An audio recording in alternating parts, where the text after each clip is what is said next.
She took the night shift nobody else wanted, in a hospital that had been sealed shut for 30 years, and in the one room every guard before her refused to walk into. She found $460 million hidden behind a wall that was never meant to open again. By the end of this story, I'm also going to share something special with those of you who stick around to the end. Something that can help you in your personal life. But first, let's get back to Fairhaven Memorial had closed its doors in 1994. The windows on the ground floor were boarded over, and the ones above them were just gone, broken out by 3 decades of storms and bored teenagers with good aim. Weeds had pushed up through the cracks in the old parking lot, tall enough in places to hide a car door swinging open. For 30 years, the people of Millbrook, Ohio had told their kids the same 2 things about that building. Stay on the other side of the fence. And don't ask what happened in Ward 4. Renee Alvarez had never put much stock in any of it. She'd grown up 2 towns over, close enough to hear the stories passed around at sleepovers, far enough that they'd always felt like somebody else's ghost story. She did not believe in cold spots, in doors that locked themselves, in the low humming sound 3 separate guards had sworn to hearing behind a wall with no wiring in it. She believed in the number written at the bottom of her landlord's letter, $640, and the number circled twice under it, in a red pen pressed hard enough to tear the paper. 11 days. 11 days to find $640 she did not have, on top of next month's rent, or her 2 kids would be sleeping on her sister's pull-out couch by the middle of October. That morning, before any of it, Isabella had asked for $11 for a field trip permission slip due on Friday, and Renee had said yes before she let herself do the math, the way she always said yes first and found the money second, because a mother saying "let me check" felt somehow worse for an 8-year-old to hear than a small lie. Mateo, 5 and mostly interested in dinosaurs and whichever cereal had a toy in it that week, didn't ask for money. He asked why she looked tired all the time, and she told him the truth, more or less, that grown-up jobs were tiring, and left out the part where she'd been awake since 4 that morning running numbers on the back of a grocery receipt. Rent against the water bill, against the $11, against groceries, against the $640 circled in red, and every combination came out the same amount short.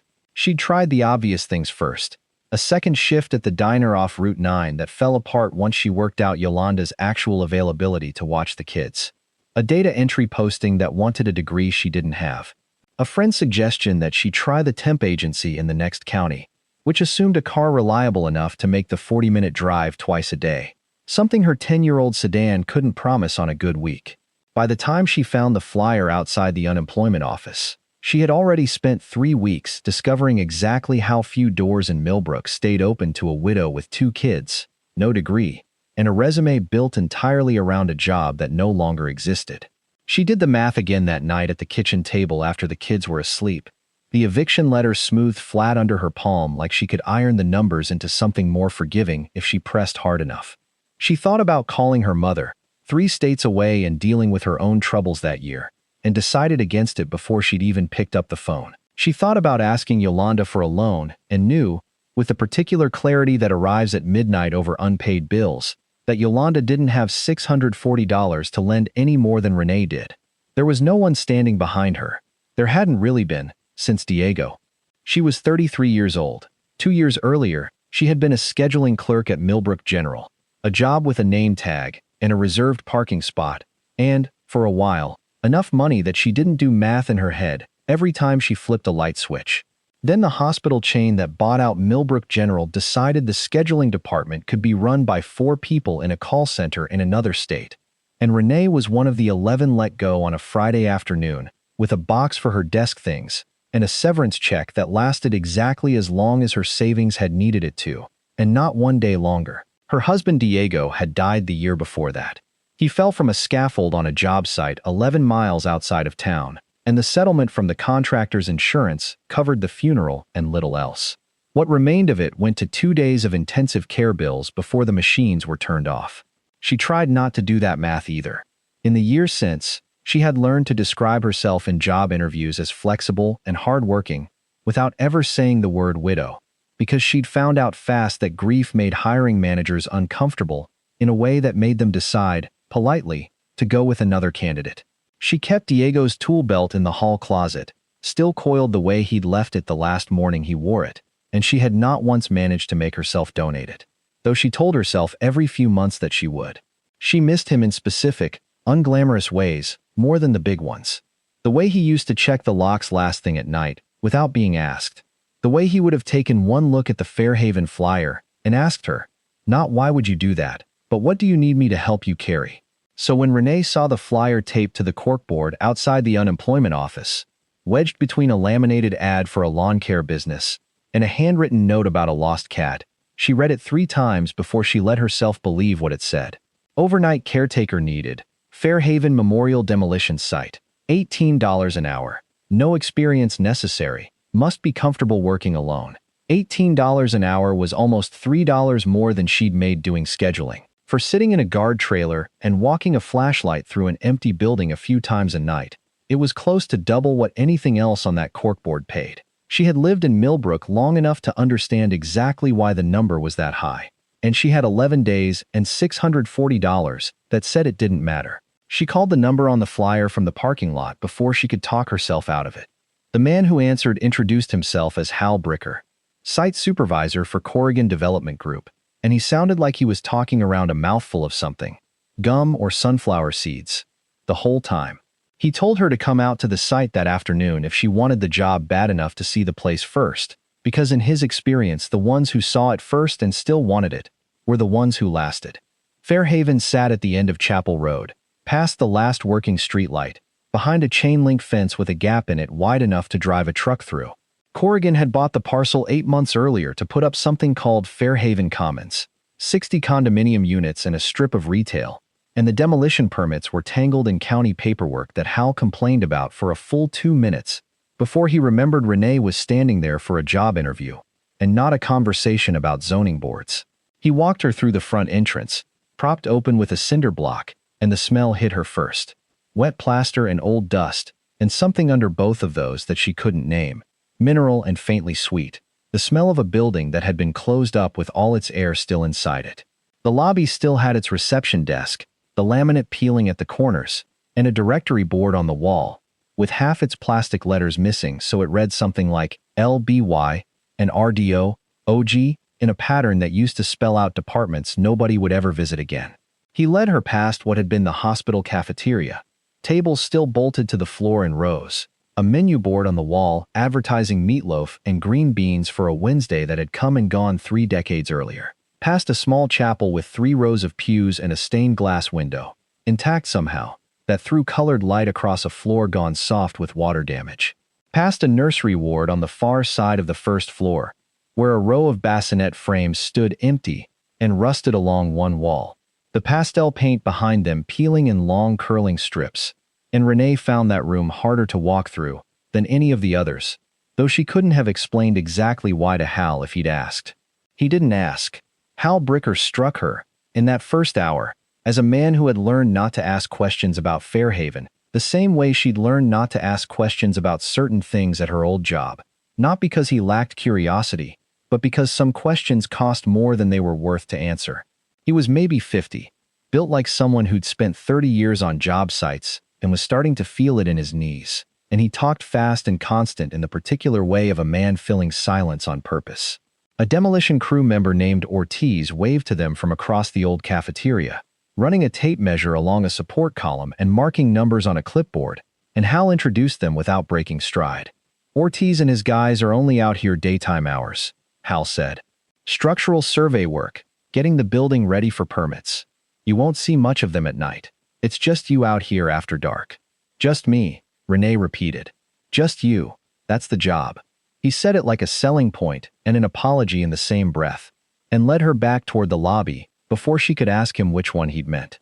Back at the trailer, he laid out the paperwork on the folding table, a stack of forms with Corazon's logo in the corner, and talked her through the pay schedule, the reporting number, the 2-week trial period standard for all new hires.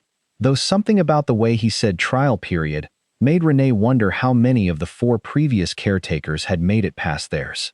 The shift ran 11 at night to 7 in the morning, 5 nights a week, her choice which 2 she took off, and she'd be the only person on the property for 8 hours at a stretch, except for whatever wandered in through the gap in the fence, which so far in 8 months had amounted to exactly 1 raccoon family, and, Once, a teenager on a dare who'd left faster than he'd arrived.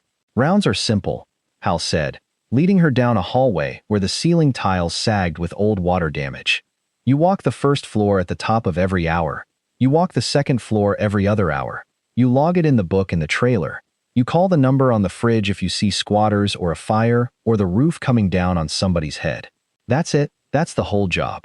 And the rest of the building? He didn't answer right away, which she noticed, because Hal Bricker had answered every other question before she'd finished asking it. Basement and the east wing are structural hazards, he said finally. Yellow tape means don't. Simple as that. What's back there? Old records. Radiology archive. I think, from back when they still shot film instead of digital. Lead-lined room, heavy door, probably still got equipment sitting in it that nobody wanted to pay to haul out when they shut the place down. Not worth your neck to go look at it. He said this last part fast, the way a person says something they've said before, and then he changed the subject to paperwork so smoothly that Renee almost missed the seam. She almost asked why a records room needed a padlock newer than the door it hung on. She didn't. Not that day. She needed the job more than she needed the answer, and there would be time later, she told herself, for questions. There had been 4 caretakers before her in the 8 months since Corrigan bought the property. Hal didn't volunteer that number. She found it later, written in pencil inside the front cover of the logbook, 4 names crossed out and a 5th added in Hal's own handwriting. And under the crossed-out names, in nobody's handwriting at all, someone had written and then tried to erase the word enough. She took the job anyway. $18 an hour bought diapers and asthma medicine, and a landlord who stopped leaving notes on red paper, and there was no version of her life at that particular moment where she could afford to be spooked by a building. Her friend Denise called that same afternoon, before Renee had worked up the nerve to tell Yolanda anything. Denise had been let go from Millbrook General in the same round of cuts, 2 cubicles down in the same doomed scheduling department, and the 2 of them had fallen into the habit of checking on each other every few days, the way people do when they've survived the same small disaster together. "You got a job," Denise said. Not a question, because word moved fast in a town the size of Millbrook. Out at Fairhaven, word travels. My cousin does hair 2 chairs down from the unemployment office. She saw you reading that flyer for 10 straight minutes and figured it out. A pause, filled with the particular static of Denise choosing her words carefully. "Renee, my grandma used to tell us kids that place took a nurse once. Not fired her, took her, like the building itself had a hand in it. Your grandma also told you Bigfoot lived off Route 9. My grandma was right about the flooding on Route 9 2 years running, so I don't discount her intel across the board." Denise's laugh didn't quite make it all the way through the phone. "I'm serious for a second, though. There were guys from my old church group who did insurance walkthroughs out there, right after it closed, back in the 90s. 2 of them wouldn't talk about it after. Not wouldn't as in they had nothing to say. Wouldn't as in they physically changed the subject every time, like it hurt to bring up. I need the money, Denise. I know you do. I'm not telling you not to take it." Denise's voice softened. "I'm telling you if something feels wrong out there, you don't have to prove anything to anybody by staying. Not to Corrigan, not to your landlord, not to yourself. You get a bad feeling, you walk. $18 an hour isn't worth whatever took that nurse." Renee promised she would, the easy kind of promise people make to get a conversation to end gently, and told herself she meant it, and didn't think much more about the nurse Denise's grandmother had mentioned, not for 3 more weeks. Her mother-in-law found out 2 days before her first shift, the way Yolanda Alvarez found out about everything, by asking a question she already suspected the answer to, and then reacting to the answer like she hadn't.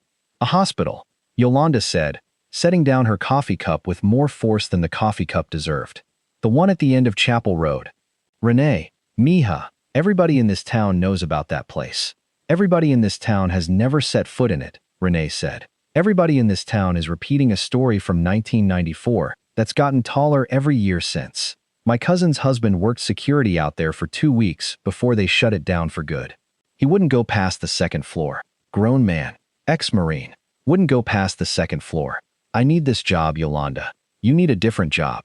Show me the different job. Show me the different job that pays $18 an hour and doesn't need a degree and doesn't need me to leave the kids with somebody until 3 in the morning." Renee kept her voice level because raising it in front of Isabella and Mateo, who were technically watching cartoons in the next room and definitely listening to every word, Was a rule she'd made for herself 2 years ago and hadn't broken yet. I looked. There isn't one. Not in this town. Yolanda was quiet for a moment, and when she spoke again her voice had lost its edge and picked up something closer to fear. The kind mothers and mothers-in-law both carry for the people they can't protect anymore, just by wanting to. I'm not saying it because I think you're foolish. I'm saying it because that building took something from this town once, and it never gave it back, and nobody who was here for it ever explained what it took. Then maybe somebody should, Renee said, and she didn't entirely know yet what she meant by it. Yolanda studied her for a moment, the way she did when she was deciding whether to let something go. You know, your own grandmother used to say something like that. Corazon, your mother's mother, rest her soul, that woman had opinions about that hospital. She never fully explained to anybody, not even your mother. And believe me, your mother asked. She shook her head. I only met her twice before she passed. Quiet woman, watchful. Your mother always said she got funny whenever the subject of hospitals came up. Any hospital, not just that one. Like something had soured her on the whole profession before you kids were even born. Renee hadn't thought about her grandmother in months, maybe longer. Corazon Delacruz existed in her memory mostly as a photograph on her mother's dresser and a handful of holiday dinners where the old woman sat a little apart from the rest of the table, kind but distant, gone before dessert most years with an excuse about her hip or the drive home. Renee had been a child. She hadn't known to ask a woman like that, the kind of questions that mattered. I didn't know she worked in a hospital, Renee said. Nursing, I think, a long time ago, before your mother was even in school. Yolanda waved a hand, done with the subject. Old history. Doesn't mean anything for tonight. Just be careful out there, mija. Renee said she would, and forgot the conversation almost entirely by the time she pulled into the Fairhaven parking lot 4 days later. The way a person forgets the ordinary things said to her right before her life quietly turns a corner she didn't see coming. Her first shift started at 11 at night on a Thursday. She dropped the kids at Yolanda's, who had shown up at 6 with a casserole and an apology and a promise to keep the porch light on until Renee got home. And she drove out to Chapel Road with a thermos of coffee and a flashlight from the hardware store still in its plastic packaging. The trailer Hal had shown her doubled as a break room and a supply closet, a single window unit air conditioner rattling in the far wall, and a folding table with the logbook chained to it. Actually chained, a length of bicycle cable looped through the spiral binding and locked to the table leg. She sat there for a minute before her first round, looking at that cable, wondering what kind of hospital demolition site needed its logbook secured like evidence. The answer was in the logbook itself. She opened the cover and started reading the entries going back 8 months, and by the 3rd page she understood the cable a little better, because somebody, at some point, had clearly tried to take pages with them when they quit. The first caretaker's entries were ordinary for the first 6 weeks. Rounds complete. Nothing unusual. Raccoon in the west stairwell. Relocated. Then the entries got shorter. Then they stopped making full sentences. The last one from that first guard read only, in handwriting that had gotten progressively less steady across 8 months of entries. The door was open again. I locked it myself. I watched myself lock it. The second guard's entries lasted 5 weeks and ended the same way most fired employees' final timesheets end, abruptly, with no explanation and a blank space where a 2 weeks notice should have gone. The third guard lasted 11 days. The fourth lasted 19, and his last entry was the longest one in the whole book, 4 paragraphs about a smell of rubbing alcohol coming from a hallway that had been empty since before he was born, and underneath it, added later in different ink, someone, presumably Hal, had written call reference. Did not pass. Renee closed the book, drank the rest of her coffee cold, and did her first round. The first floor was easier than she expected, mostly because most of it wasn't there anymore, in any meaningful sense. Old patient rooms stripped down to studs, where copper pipe had been salvaged years before Corrigan ever bought the place. A nurse's station with its counter intact and its computer terminals long gone. Cables hanging out of the wall like something had been pulled from it in a hurry. She walked the hallway with her new flashlight cutting a cone through settled dust, and she found the whole experience less frightening than sad. The particular sadness of a building that had once been full of people trying to save each other's lives, and was now just full of nothing. She passed the cafeteria next, the bolted-down tables casting long shadows in her flashlight beam. Chairs stacked in a corner by some long-ago custodian who'd never gotten around to unstacking them again. The menu board Hal had pointed out during her walkthrough was still there, meatloaf and green beans frozen in chalk dust for 30 years. And she found herself doing the math without meaning to. Whoever wrote that menu had expected to erase it and write a new one the following week. They never got the chance. The chapel came next, 3 rows of pews and the stained glass window dark now, with no daylight behind it, just a suggestion of shape against the blacker black of the wall. She didn't linger there. Something about a chapel with nobody in it, in a building nobody trusted, felt like the kind of quiet she wasn't supposed to interrupt with a flashlight beam. The nursery ward took longer than it should have.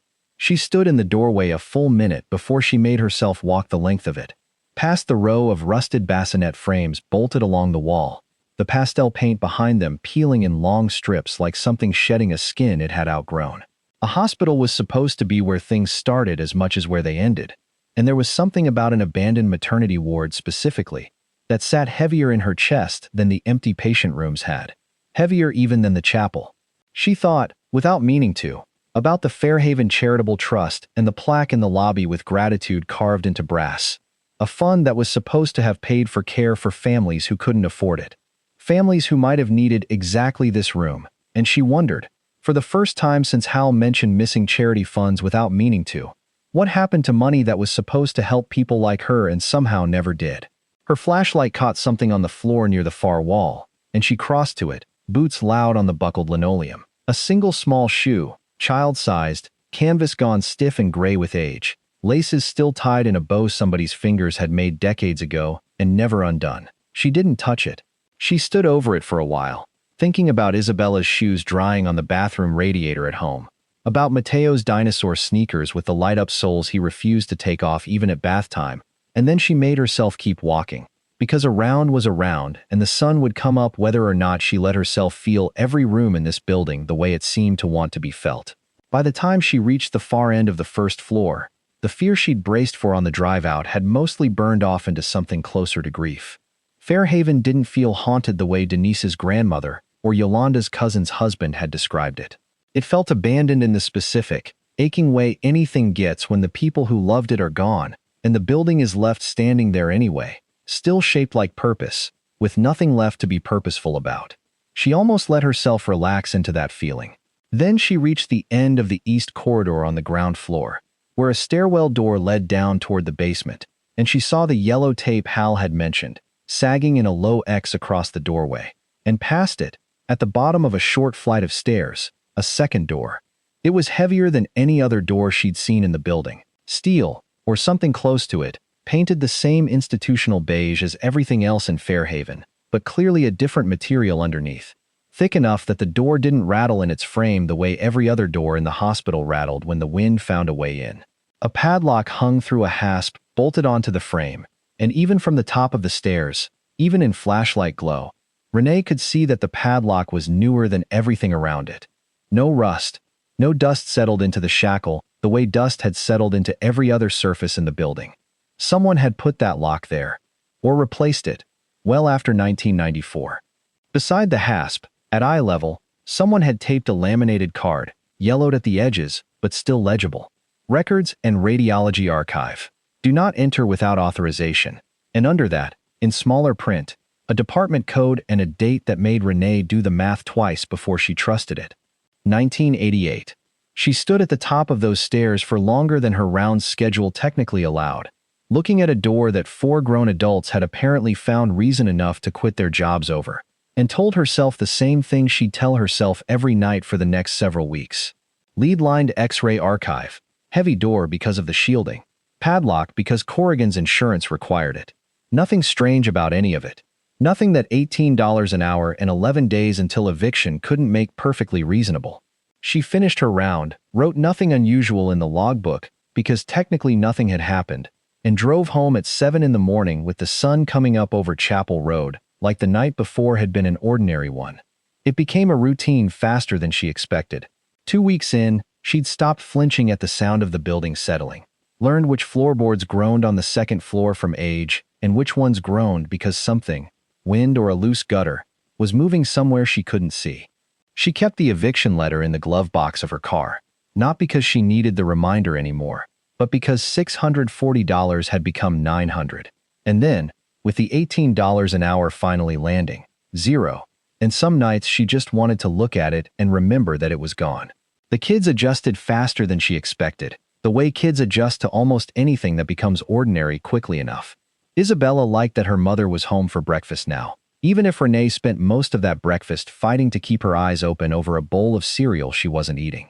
Mateo asked, once, if the hospital was scary, and Renee told him it was just old and empty, which was true enough not to feel like a lie. Yolanda kept showing up at 6 most evenings with dinner already made, never quite saying she was worried, doing it with casseroles instead of words the way she did most things that mattered to her. Renee filled the slow hours of her shifts by straightening the trailer, mostly, organizing 8 months of unfiled paperwork Hal had clearly meant to get to and never had, because a body needed something to do at 3 in the morning, besides listen to an empty building breathe. It was in that unfiled paperwork, more than in any ghost story, that Fairhaven's real secrets started to surface, one boring administrative detail at a time. She started noticing the building instead of just surviving it. There was a photograph in the lobby she'd walked past a dozen times before she actually stopped to look at it.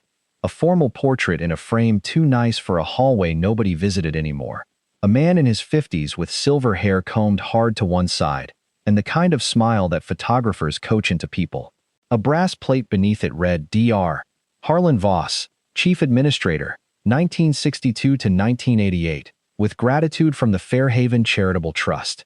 She asked Hal about it on a Tuesday, mostly making conversation while he restocked the trailer's coffee supply, and watched him get evasive in the exact same way he'd gotten evasive about the basement on her first day. Old hospital director, Hal said. Big deal around here once. Died a long time ago. Why? Just curious what the Fairhaven Charitable Trust was. Some kind of donation fund, I think, for patients who couldn't pay. Wealthy families in town used to give to it. Big deal in the 70s and 80s, from what I hear. He screwed the lid back onto the coffee canister harder than the lid needed. Company that owns this parcel now isn't Corrigan. Technically, Corrigan's a subsidiary. Parent company's some family holding outfit. Voss family's still got a piece of it. Matter of fact. Small world, I guess. He said this last part like he wished he hadn't, and changed the subject to the demolition permit hearing scheduled for November. And Renee let him, because she'd learned by then that pushing Hal Bricker past the point he wanted to stop only made him quieter, not more forthcoming.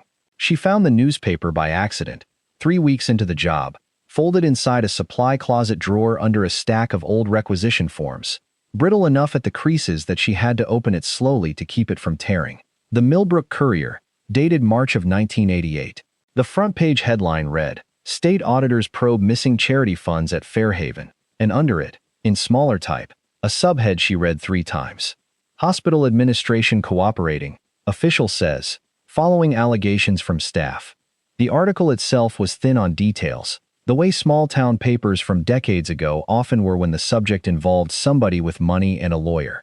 It mentioned an internal review of the Fairhaven Charitable Trust, established in 1963 to fund care for patients who couldn't pay, with total contributions over 2 decades estimated in the tens of millions of dollars. It mentioned that state auditors had been called in after allegations were raised by, and here the sentence did something that made Renee's stomach tighten before she understood why. A member of the nursing staff, whose complaint was later withdrawn. No name. Just that phrase, a member of the nursing staff, sitting there on a page that had waited 38 years for someone to read it twice. She folded the paper carefully and put it in her bag instead of back in the drawer, and she did not tell Hal Bricker she'd found it. She went to the Millbrook Public Library on her next day off, the clipping folded in her bag, and asked the reference librarian, a woman in her 60s with reading glasses on a beaded chain, whether the library kept old issues of the Courier on file. Microfiche, back to the 50s, if you don't mind squinting, the librarian said, and then, when Renee mentioned which year she wanted, something shifted in the woman's face, small and quick, the same way it had shifted in Hal's face weeks earlier, and would shift in Preston Voss's a few days later. A recognition Renee was starting to learn to watch for. Fairhaven, you're the one working out there nights, aren't you? Bricker hired somebody a few weeks back. My sister mentioned it at church. Word travels, Renee said, for the second time that month. It's a small town. It was a small town then, too. The librarian led her back to the microfiche readers. An old machine that hummed and smelled faintly of warm dust when Renee switched it on. My aunt did billing over there for years, back when it was still open. Used to say the last few years before it closed were strange. People coming and going from the administrator's office at odd hours. A lot of talk that never turned into anything you could point to. Do you remember anything about a nurse? Somebody who made allegations and then withdrew them? The librarian was quiet a moment, feeding a new reel into the machine, with the practiced patience of someone who had done this 10,000 times. There were rumors. Always rumors with that place. I don't remember a name. I'm sorry. That's not much help to you. It turned out to be more help than the librarian realized, because it sent Renee scrolling through 6 months of 1988, instead of stopping at the one article she already had. She found the follow-up piece 2 hours later, buried on page 11 of a May edition, 4 column inches under a headline far smaller than the one that had started it all. Allegations against Fairhaven administrator withdrawn. Hospital calls matter closed. The article was thinner even than the first. Before we find out what happened next in the story, I want to take a brief moment to speak directly to anyone watching who might be going through their own sudden, overwhelming transition. If you are navigating a bitter divorce, the loss of a spouse, or a financial shock, you know the hardest part isn't just the money. It's not knowing what to do first. That is exactly why we created the Phoenix Blueprint. It is a practical, step-by-step guide for starting over. It doesn't have fluffy affirmations or vision boards. It is a tactical survival manual. It gives you the exact checklist for the first 48 hours, including the one rule you must follow. Do not make any decision you cannot reverse. It includes the Found Money worksheet, showing you exactly how to check state databases because 1 in 7 Americans actually has unclaimed money waiting for them right now. It even gives you word-for-word boundary scripts to use when family members pressure you for money or try to make decisions for you. You can get the entire guide right now for just $17. If you're watching on your TV, just pull out your phone, open your camera, and scan the QR code on the screen right now. If you're on a computer or phone, click the top link in the description. You don't have to figure this out alone. Now, let's get back to the story. Quoting an unnamed hospital spokesperson who described the internal review as complete and the allegations as, in the spokesperson's words, the product of a misunderstanding by a single employee no longer with the hospital. No further comment from Dr. Voss, the article noted, who had declined to be interviewed. No comment at all from the employee in question, whose name, again, appeared nowhere in either article. Renee sat in front of that humming machine a long time after she'd read it twice, thinking about how easily a person's name could disappear from a story that was supposed to be about them. How a single employee, no longer with the hospital, could mean almost anything. Could mean fired, could mean quit, could mean something worse that a small-town paper in 1988 had decided wasn't worth investigating any further once the hospital's lawyer made a phone call. She printed both articles for a dime a page at the front desk, folded them in with the first clipping, and drove home with the distinct, uncomfortable feeling that she was reading around the edges of a story built with a hole deliberately left in the middle of it, shaped exactly the size of one person's name. The next development came on a Thursday, on her way in for her shift, when a car she didn't recognize was parked in the gravel lot beside Hal's trailer, a black sedan too clean for Chapel Road, and a man in a tailored coat stood beside it talking to Hal in a tone Renee could hear the shape of from 30 feet away even if she couldn't hear the words. Hal's shoulders were pulled up around his ears, the way they got when he was on the phone with the county. "Ms. Alvarez," the man said, before Hal had a chance to introduce her, which told Renee something about how the introductions in that man's life usually went. "Preston Voss. I own a stake in the parent company. Just doing a walkthrough before the demolition hearing." He had his grandfather's smile, she realized later, the same coached warmth in a younger face, and eyes that didn't match the smile at all, that stayed appraising even while his mouth stayed friendly. "Nice to meet you," she said, because there wasn't much else to say to a man who owned the building she worked in. "Hal tells me you're diligent. Thorough rounds. That's good. That's what we need out here." He glanced toward the building behind her, and something in his posture changed, small enough that she might have missed it if she hadn't spent 3 weeks learning to read the difference between Hal being evasive and Hal being scared. He also mentioned you've been asking about the building's history. Old newspapers. That sort of thing. She hadn't told Hal about the newspaper. She was certain of that, which meant either Hal had noticed the drawer was disturbed, or somebody had been watching more closely than a demolition foreman's job description required. "Just curious," she said, echoing the word she'd used on Hal 3 weeks earlier, because it had worked once. "Old building, old stories. People talk." "They do," Preston Voss agreed, still smiling. "Small towns love a mystery, don't they?" Unfortunately, most of what gets said about this place is exaggeration built on top of exaggeration. My grandfather ran a good hospital here for 26 years. Cared for a lot of people who couldn't have afforded care anywhere else. It's a shame the only story anyone remembers now is the ghost story.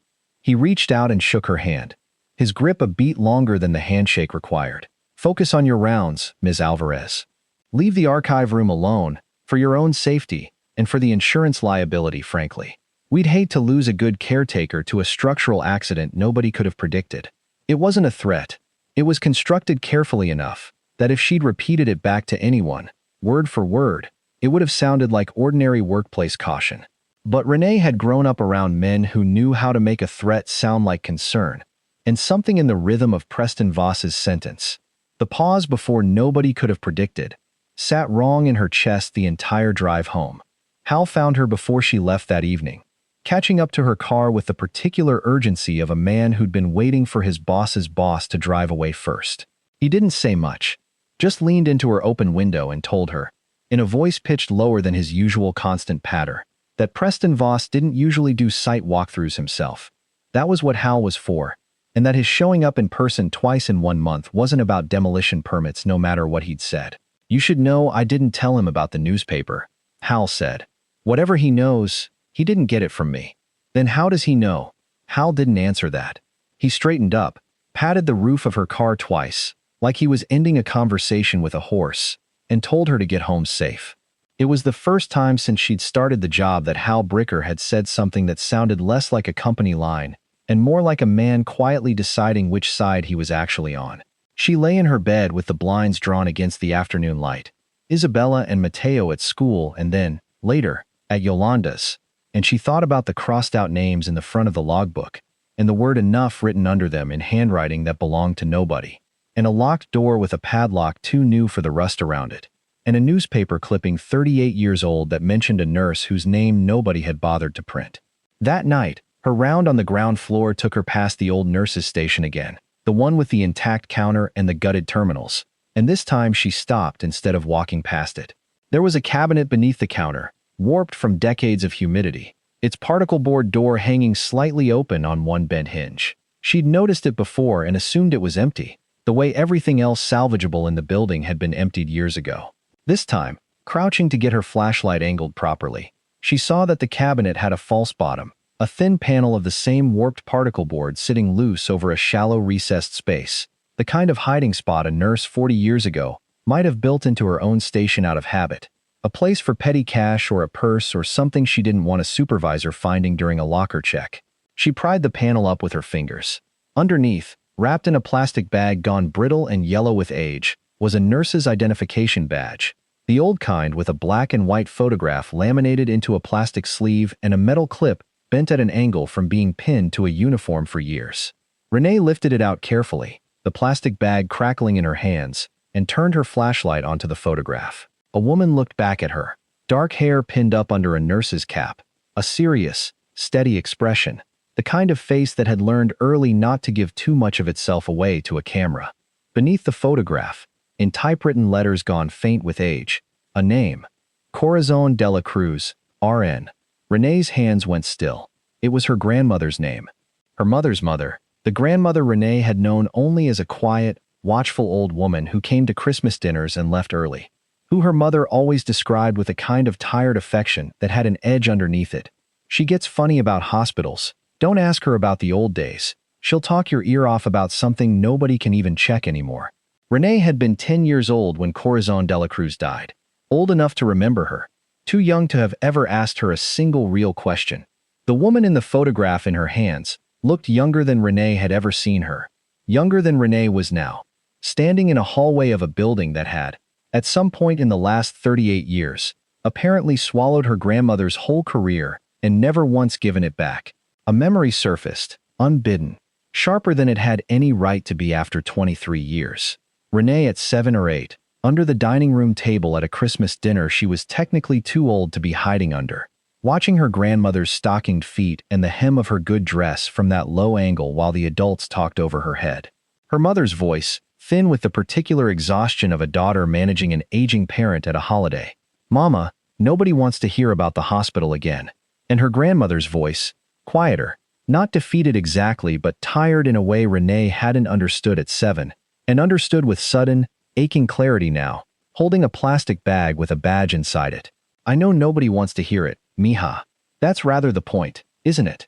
Renee had forgotten that memory so completely that finding it now felt less like remembering, and more like being handed something she hadn't known was missing. She had spent her whole childhood believing, because it was easier, and because everyone around her had believed it first, that her grandmother was simply a difficult old woman with an old woman's fixations. Nobody had ever told her there might have been a reason. Nobody had ever asked, out loud, in front of a 7-year-old under a dining room table, what the reason might be. She thought about her own mother now, 3 states away, who had spent 30 years describing her own mother as funny about hospitals, the way a person describes a dislike of a particular vegetable, an eccentricity and nothing more.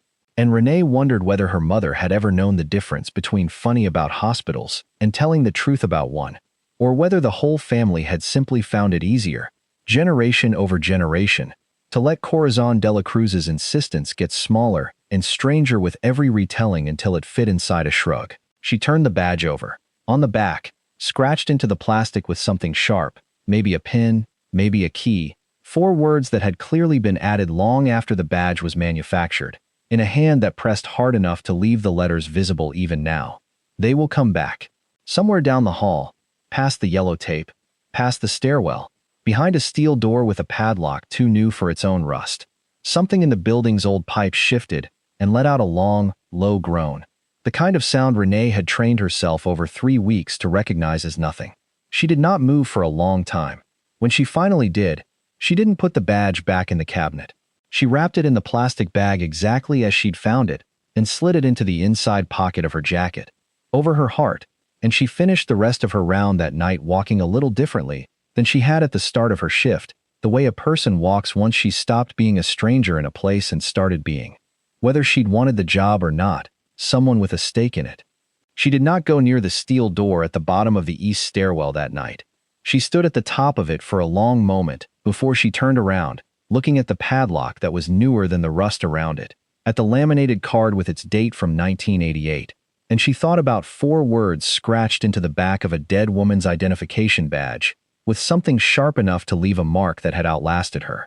"They will come back." Renee didn't know yet who they were. She was starting, for the first time since she'd taken this job for $18 an hour and 11 desperate days, to understand that she intended to find out. She didn't sleep much the 2 days after she found the badge. She went to her shifts, walked her rounds, wrote nothing unusual in the logbook, because there was nothing she was willing to put in writing yet, and in the hours between she carried Corazon Delacruz's photograph in her jacket pocket, the way another woman might carry a rosary. Not for luck exactly, more like a reminder that she wasn't the first person in her family to stand in that building and refuse to look away. Yolanda noticed something had shifted, the way Yolanda noticed everything eventually, though she didn't push. She just started making a little extra food at dinner, the way she did when she suspected, without proof, that somebody in her orbit was carrying more than they were saying. Isabella asked once, apropos of nothing, why her mother kept touching her jacket pocket like she was checking for her phone even when her phone was sitting right there on the counter, and Renee had laughed it off and changed the subject, and hated herself a little for how easily the lie came out. She didn't tell Yolanda. She told herself it was because she didn't have anything solid yet, and that was true, but underneath the true reason was a smaller, more complicated one. If she said the name out loud, Corazon Delacruz worked there, and I think something happened to her. It would become real in a way she wasn't ready for, would turn into a thing other people had opinions about, and Renee had learned in 2 years of grief that other people's opinions about a loss were rarely a comfort. She called her mother instead, 3 states away, on a Tuesday afternoon while Mateo napped and Isabella did homework at the kitchen table, close enough to overhear anything Renee didn't manage to keep quiet. Her mother, Teresa, answered on the 4th ring, out of breath the way she always was lately, like the phone had caught her mid-errand. "Renee, everything okay? The kids?" "Everyone's fine, Mama. I wanted to ask you something. About Grandma Cora. The pause on the other end of the line lasted just long enough for Renee to notice it. What made you think of your grandmother? I took a job, night security, out at the old Fairhaven Hospital, the one they're finally tearing down. I found her badge out there. Her nursing badge, with her picture on it, hidden in an old cabinet. Another pause, longer this time.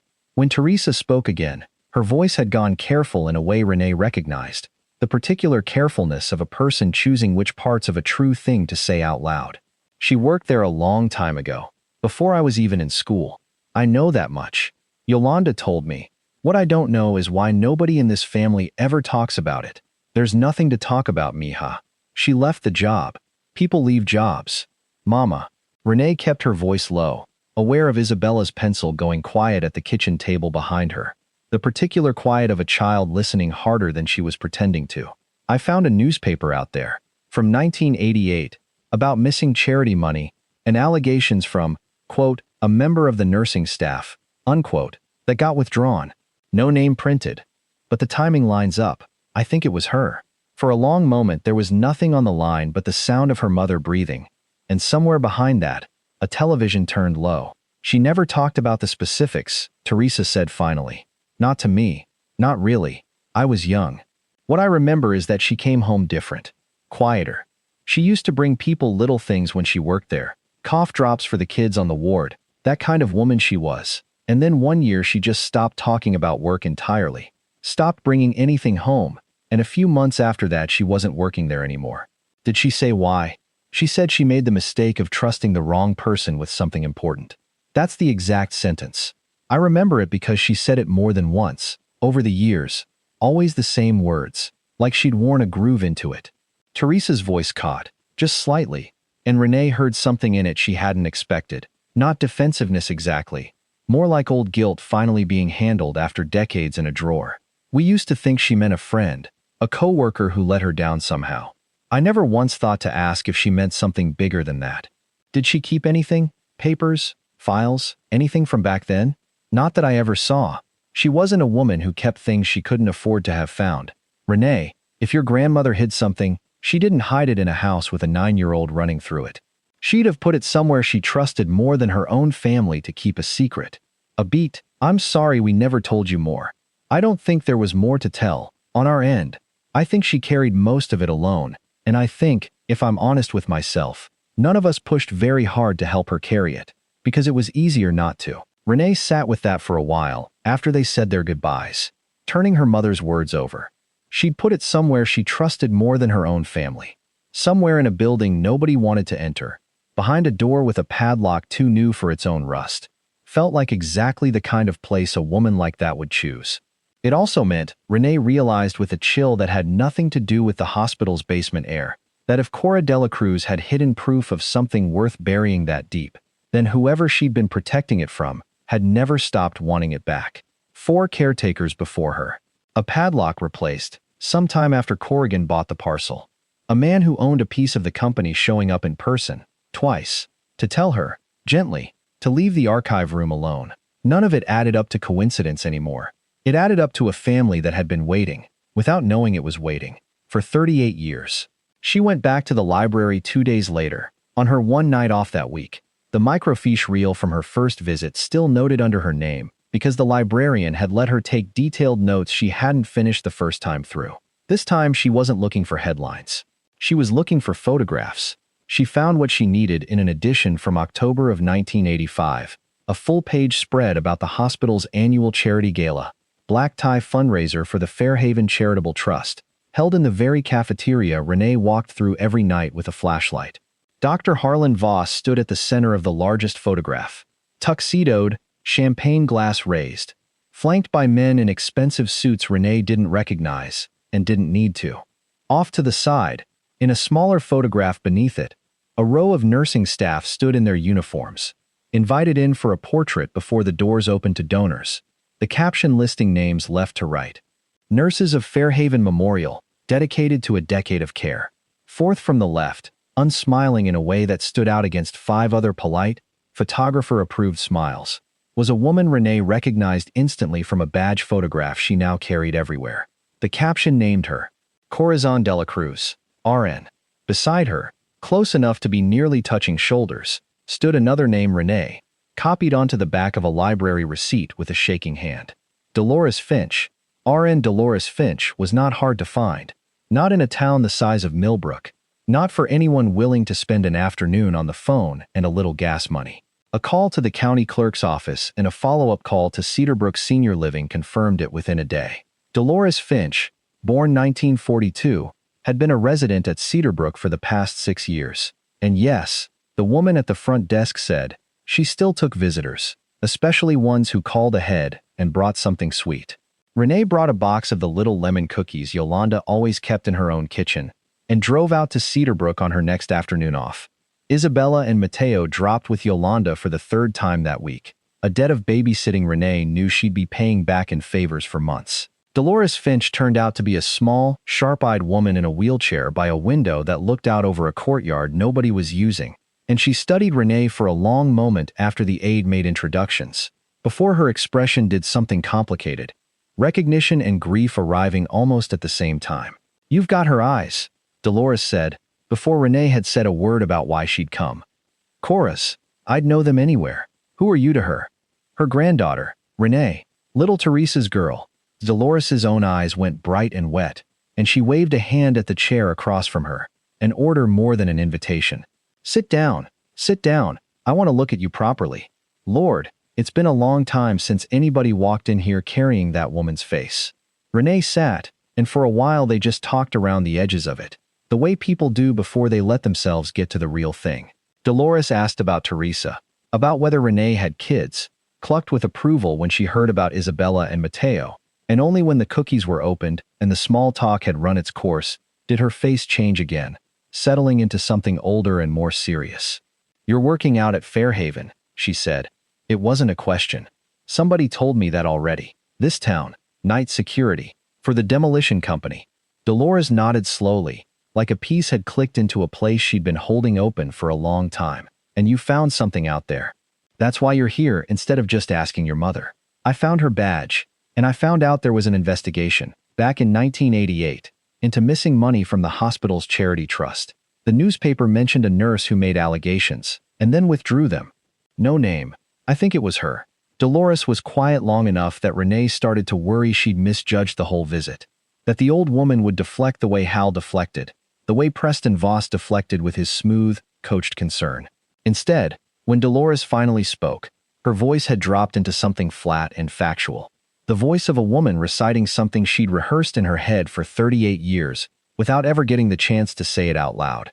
Cora ran the medical records office for a stretch in the early 80s, before she moved back to the floor full-time. Dr. Voss liked her for it, trusted her. She had a head for numbers most nurses never got asked to use. Dolores folded her hands in her lap. Somewhere around 1986-87, she started noticing things that didn't sit right. Equipment invoices that didn't match what actually showed up on the wards. Donations logged into the trust ledger that never once showed up in a patient's paid bill. Not for families who should have qualified twice over. She mentioned it to me once, just once, very quiet, in the break room. Asked if I'd ever noticed the same thing. I told her I hadn't, because I hadn't been looking, and I've regretted that answer for the rest of my life. What did she do? She went to him directly. Foolish, in hindsight, though I understand why she did it. She trusted him. Everybody did. Back then, that was half the problem. She laid out what she'd found, and asked him to explain it. Gave him the chance to have a good reason. Dolores's mouth tightened. He told her she'd misunderstood the bookkeeping. Told her to leave finance to finance people. 2 weeks later she was pulled off records, and put back on the floor with a note in her file about. And I remember this phrase exactly, because it made me so angry I couldn't sleep the night I heard it. Insubordination and questionable judgment regarding hospital operations. That's not enough to fire someone. It wasn't, not on its own. So they built the rest of it. Little things. A medication count that came up short on a shift she wasn't even working. Blamed on her anyway because nobody double-checked the schedule, or because somebody made sure nobody would. A complaint from a family that nobody could ever produce in writing when she asked to see it. One thing after another, small enough that no single one of them looked like a conspiracy, until 6 months later she had a file thick enough to fire her for cause, and a state board too far removed from the day-to-day to ever question it. Dolores looked out the window for a moment. At the courtyard nobody was using. She tried once more, before they finished her off. Went outside the hospital. Called the state auditor's office herself. Gave them everything she had. That's your newspaper article. That's where it came from.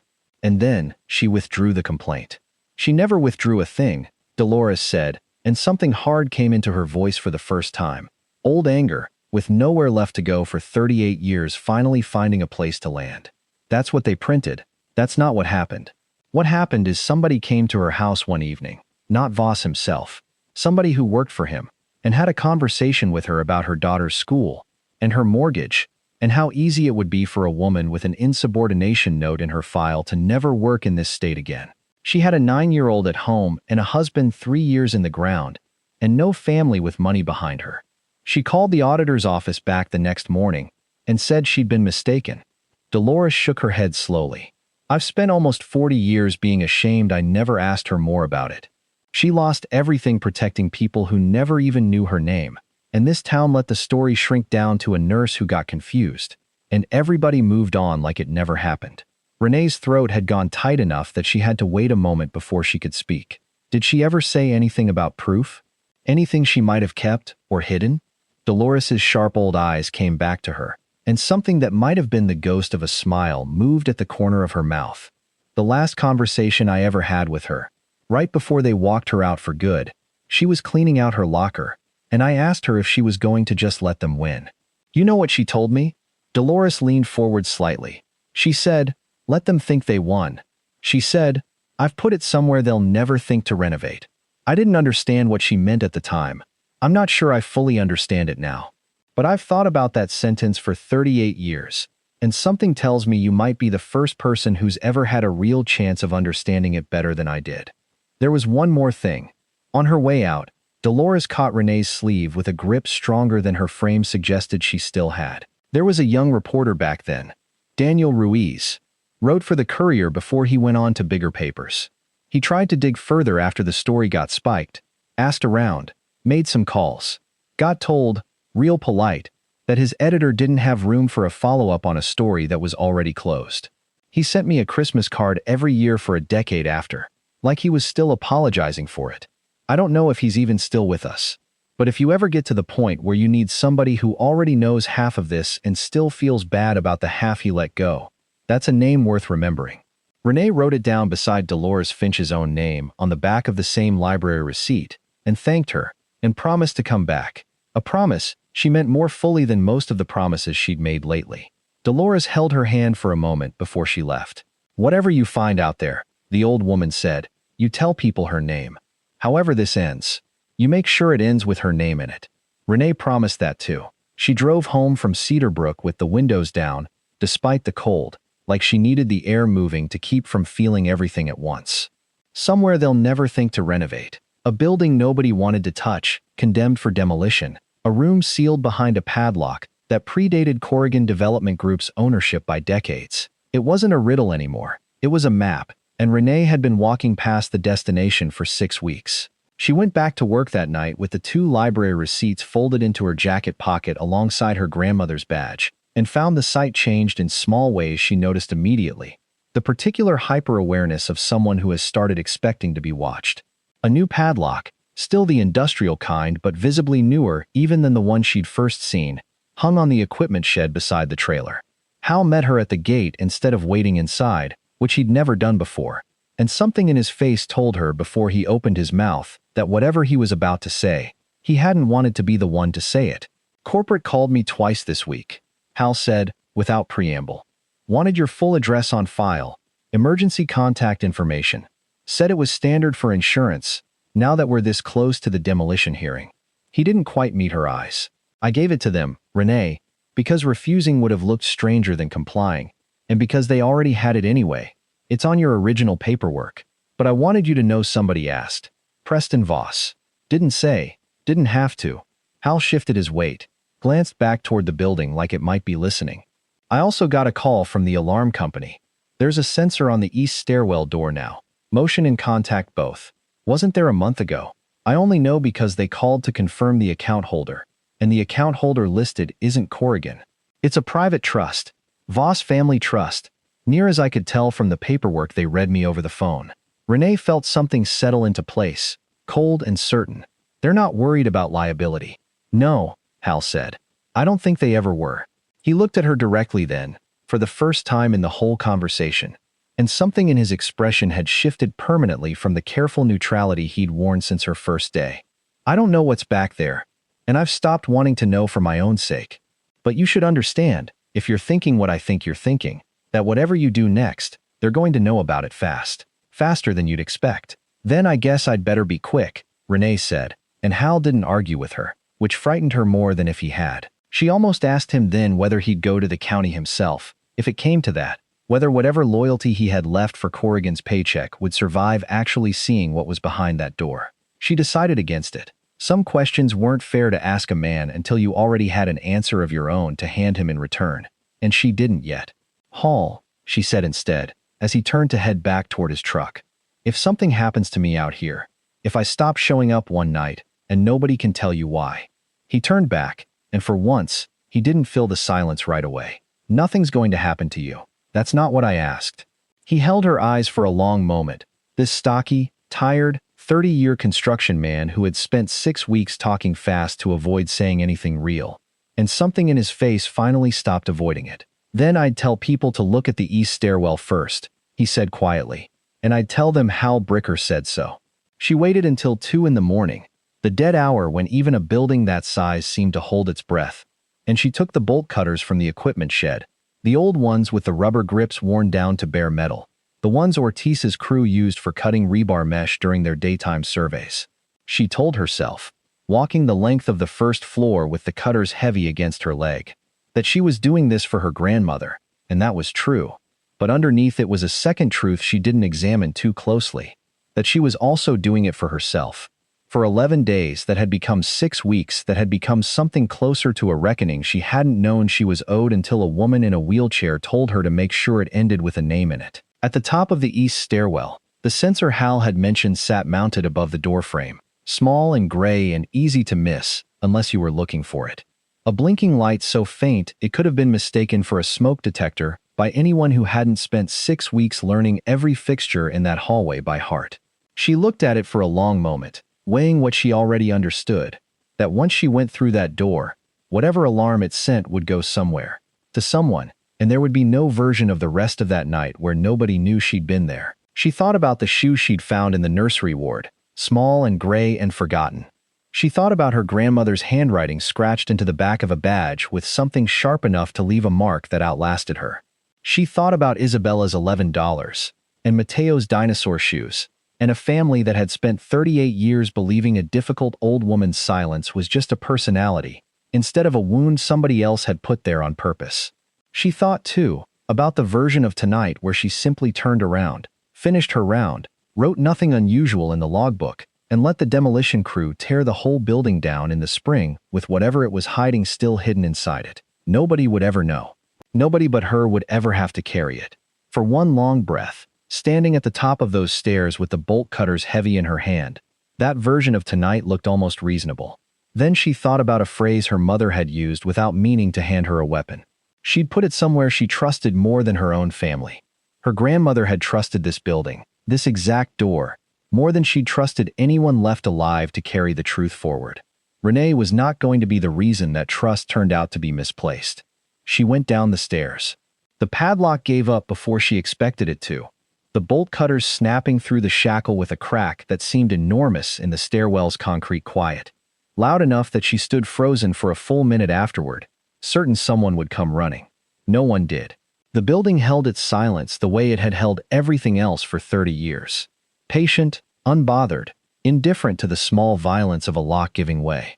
The door itself resisted longer, swollen slightly in its frame from decades of humidity, and she had to lean her full weight against it before it groaned open on hinges that clearly hadn't turned in years. The smell that came out to meet her was different from anywhere else in the building, dry instead of damp, faintly metallic, chemical in a way that made her think, correctly as it turned out, of old photographic film. Her flashlight found rows of steel shelving first, floor to ceiling, packed with flat gray boxes labeled in a handwriting style that belonged to a different decade. Patient names and dates going back to the 1960s. Radiology archives exactly as advertised. Thousands of exposed X-ray films nobody had needed in 30 years, and nobody had bothered to properly dispose of when the hospital closed. Filing cabinets lined the far wall, their drawers heavy with more of the same, medical records instead of films, the ordinary bureaucratic residue of decades of ordinary illness and ordinary healing. The room was colder than the rest of the basement, a dry, mineral cold that had nothing to do with the season outside, and Renee understood after a moment that it was the lead lining Hal had mentioned on her first day. Real after all, doing exactly what it had been built to do, holding the outside world at a careful distance.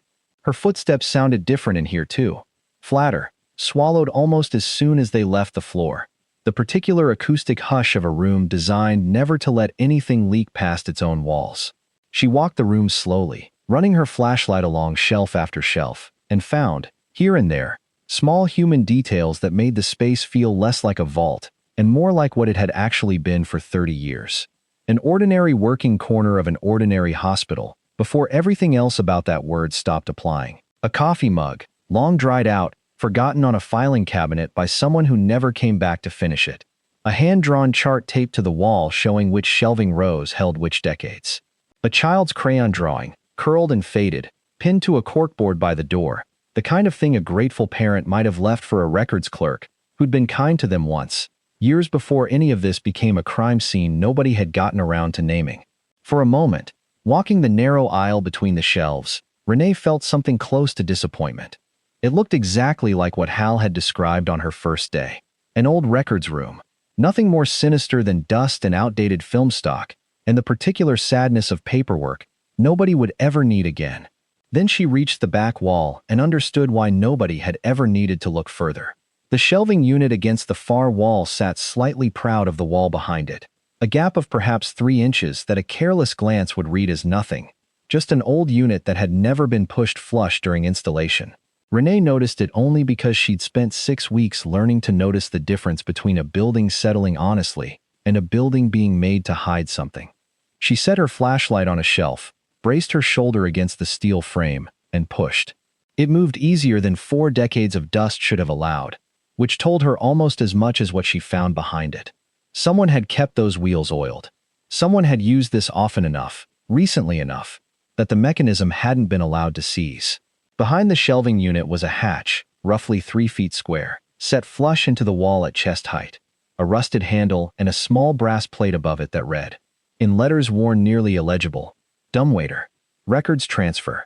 She remembered, distantly, reading somewhere in the paperwork she'd been organizing in the trailer that Fairhaven had modernized its record system sometime in the early 1970s, replacing an old mechanical lift that used to carry film and charts between floors with a proper elevator. The old shaft, she realized, standing there with her hand on a handle her grandmother might have touched 40 years earlier, had never been removed. It had just been forgotten, sealed behind a shelving unit in a room nobody was supposed to enter. In a wing everybody in town had been trained by 3 decades of ghost stories to avoid asking questions about. The handle turned with a shriek of old metal that made her wince, and the hatch swung open onto darkness deeper than her flashlight wanted to reach at first. A shaft that ran up through the building further than the beam could show her. Cold air breathing out of it, the particular cold of a space that had been sealed away from the rest of the world for a very long time. The dumbwaiter car itself sat at floor level, not far below the hatch, as though someone had left it there deliberately, rather than sending it back up to whatever floor it belonged to. It was larger than Renee expected, a wooden platform maybe 4 feet across, and it was packed, edge to edge, with containers that had nothing to do with medical records. She counted without meaning to. Waterproof storage bins, the heavy-duty kind, military green, stacked 3 high. A steel strongbox, padlocked, small enough to lift, but clearly not light. And beneath a tarp gone stiff with age, rows of what looked, in the uncertain light of a single flashlight beam, like bricks, dull and yellow, and far too heavy for their size when she lifted the corner of the tarp and tested one with trembling fingers. She counted without meaning to. Waterproof storage bins, the heavy-duty kind, military green, stacked 3 high. A steel strongbox, padlocked, small enough to lift but clearly not light.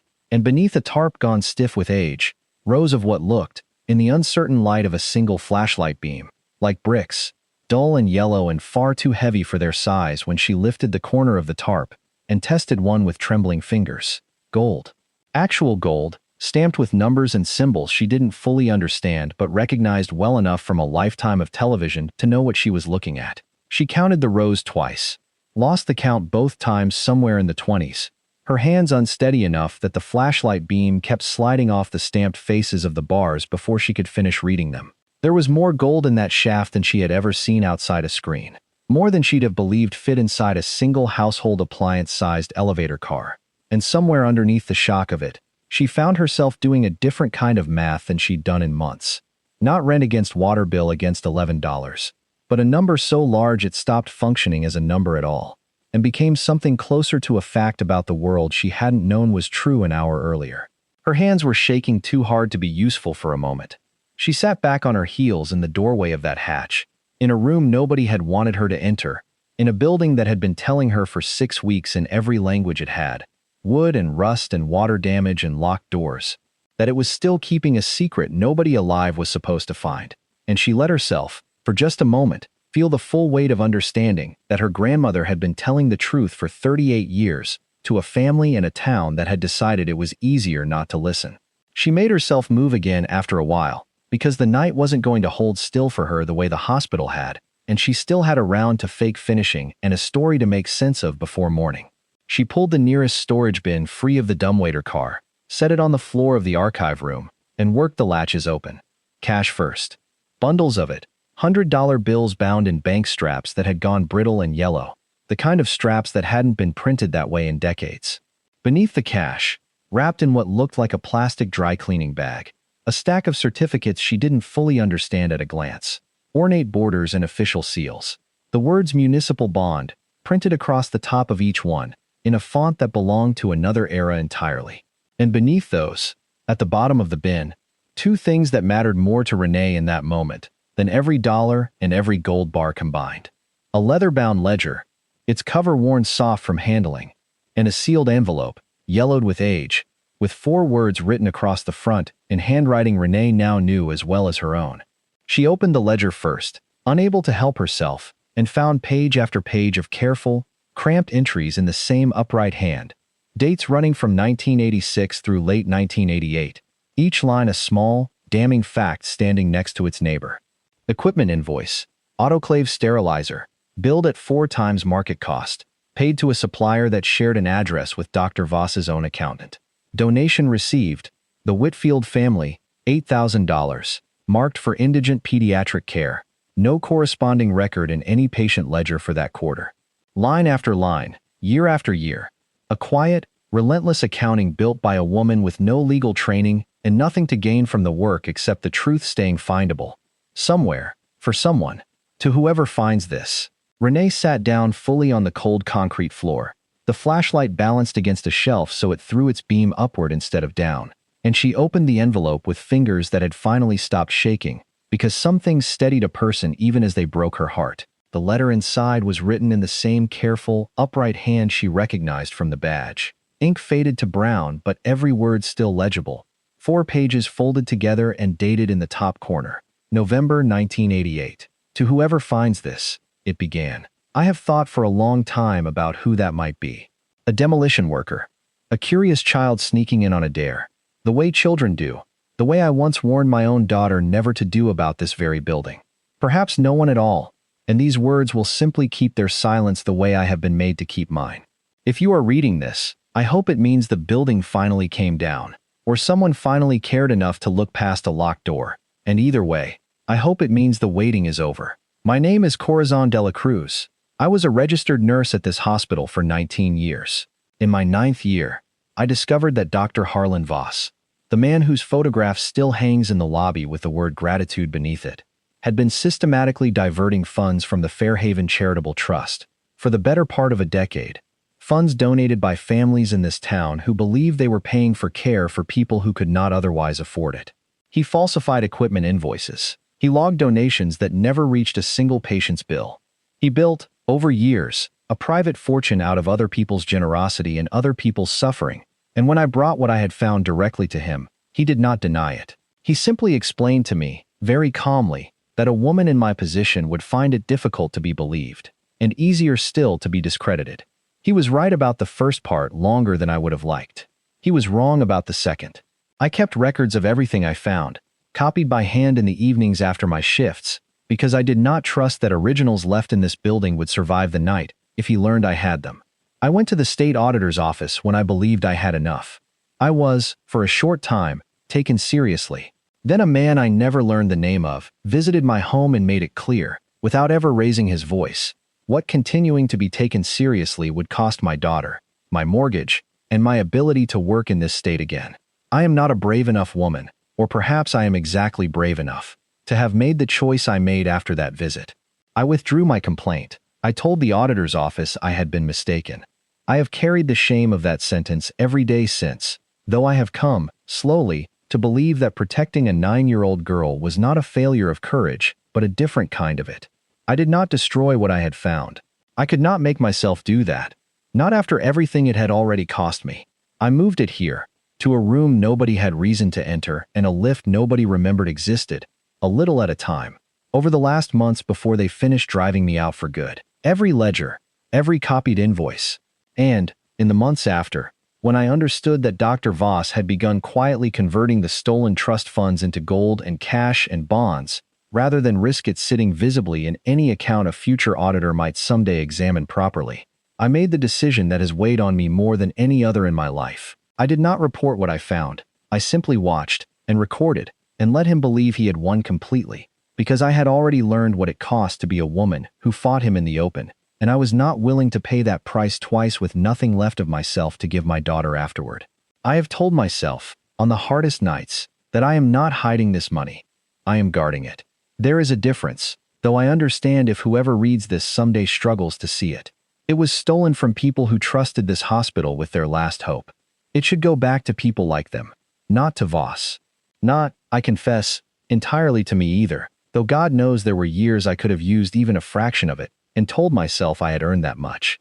I have left it here instead, complete, documented, waiting for a day I am no longer certain I will live to see, when someone with more standing than a nurse with a note in her file might finally be believed. If that day is you, whoever you are, I ask only two things. Return what can be returned to the families this trust was meant to serve. Families who are still out there raising children on too little, in a town that never stopped needing help. And please, if it is within your power, say my name where people can hear it. I did not imagine any of this. I did not misunderstand the bookkeeping. I was telling the truth, and it cost me everything I had to give, and I would like, very much, after all this time, to no longer be the answer to a question nobody in this town was willing to finish asking. With whatever hope I have left to spare, Corazon Delacruz. Renee read it twice. She was crying by the second pass, quietly, the particular quiet crying of a person alone in a basement at 3 in the morning, who has just learned that a woman she barely remembered had spent the last decades of her life keeping a promise nobody had asked her to make, and nobody had ever thanked her for keeping. She thought about her mother's voice on the phone 2 days earlier. She never talked about the specifics. She thought about Yolanda's cousin's husband, an ex-Marine who wouldn't go past the 2nd floor, and about 4 caretakers who had quit or been fired before her, and about a padlock that kept getting newer, while everything around it stayed the same. And she understood, sitting on that concrete floor, with $460 million in one open bin, and 38 years of buried grief in the other, that Preston Voss had not been protecting a building. He had been protecting a lie his grandfather built, and guarding, without ever knowing her name, the same secret his family had spent 4 decades hoping would die quietly in a wheelchair, by a window nobody visited. She thought about Dolores's last words to her, sharp and certain in a way that had startled Renee at the time, coming from a woman who otherwise spoke slowly and carefully. Whatever you find out there, you tell people her name.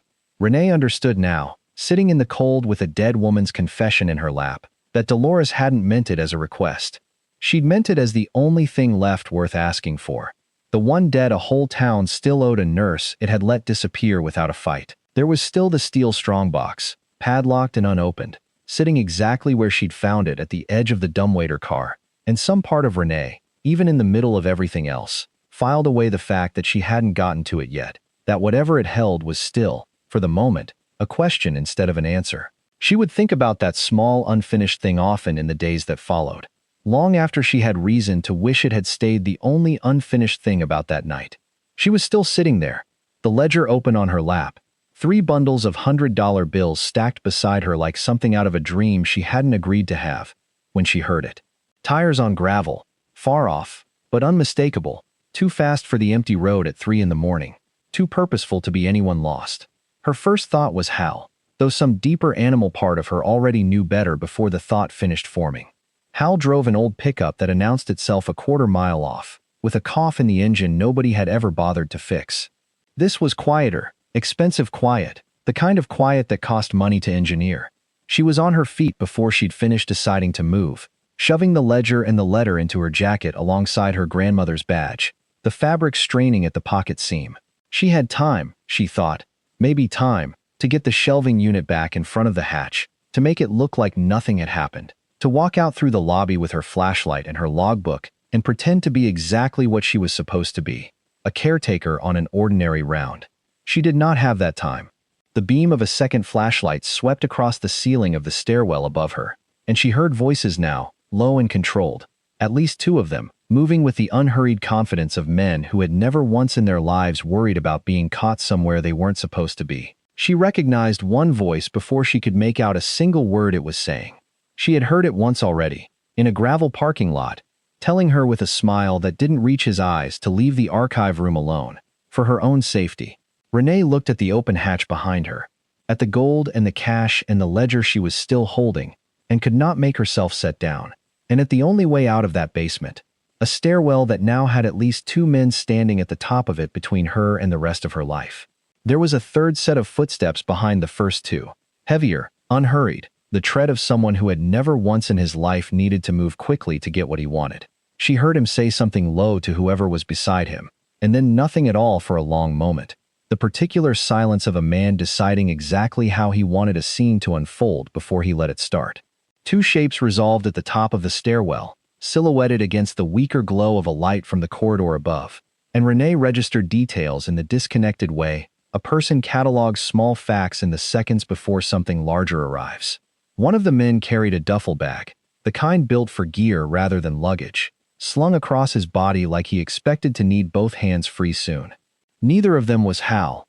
Neither of them belonged to Ortiz's crew, whose faces and builds she now knew well enough to recognize even in silhouette.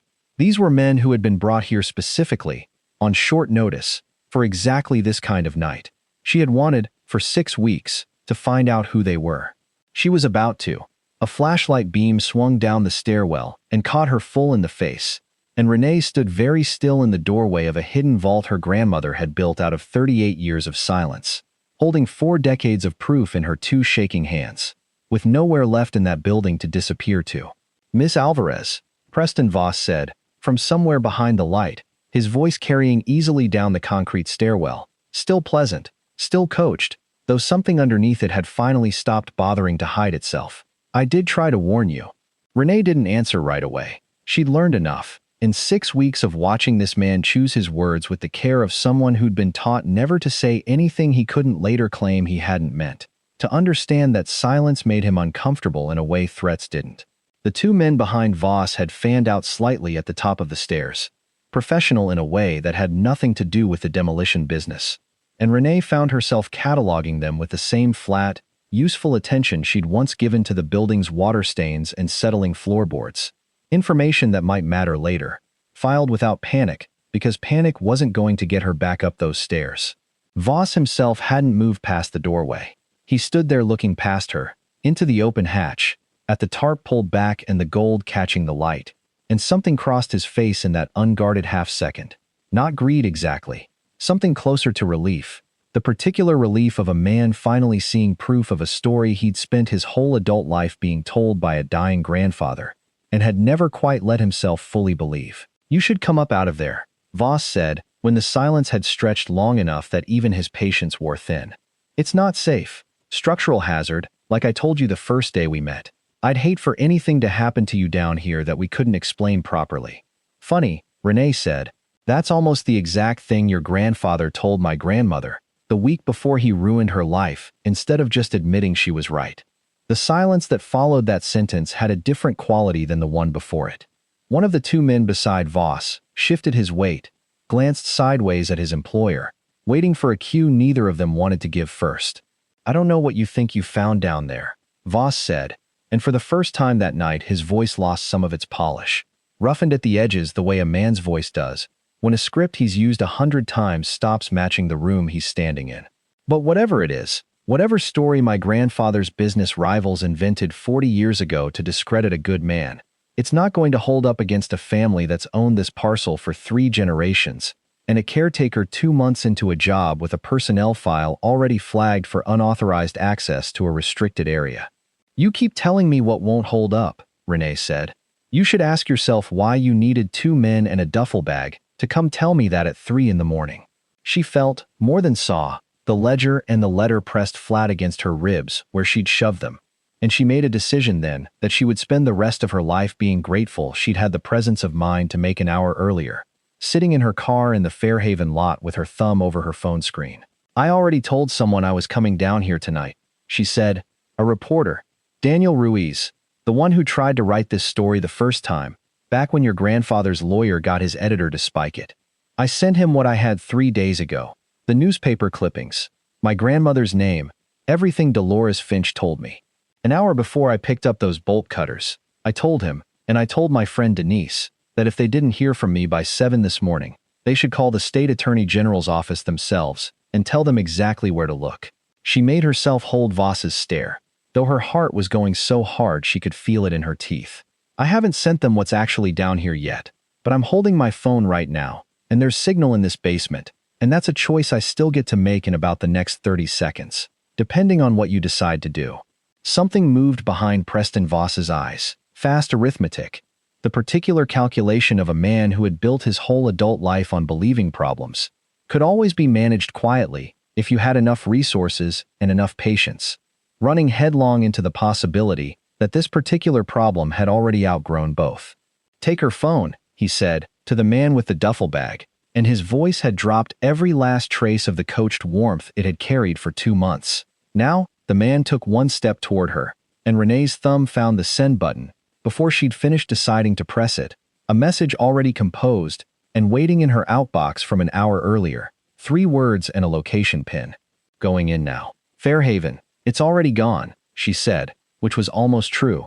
True enough that her voice didn't shake saying it. "You can take the phone, you can't take it back."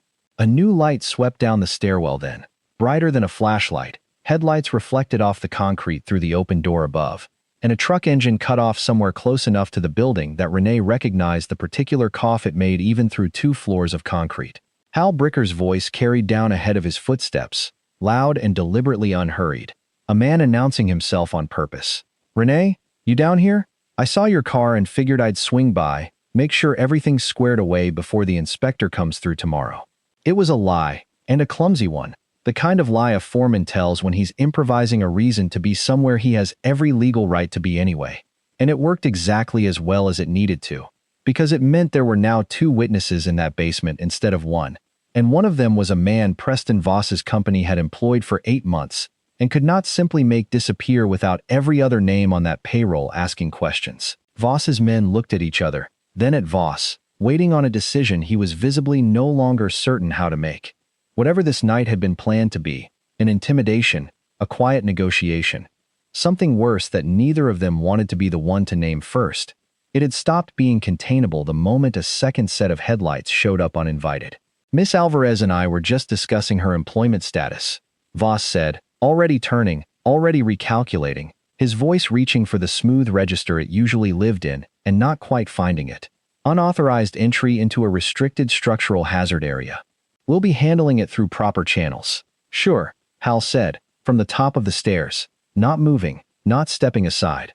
"I called the sheriff's non-emergency line on my way over, by the way. Told them we might have trespassers on a demolition site. Figured better safe than sorry, this close to the hearing. It wasn't the truth yet. It would be, in about 90 seconds, once Hal actually made the call he just claimed he already had. Standing in the stairwell with his phone held low against his leg, where nobody could see the screen was still dark. But a lie told with enough confidence bought exactly as much time as the truth would have, and Renee understood watching Preston Voss's face do something complicated in the beam of two competing flashlights, that it had bought all the time they needed.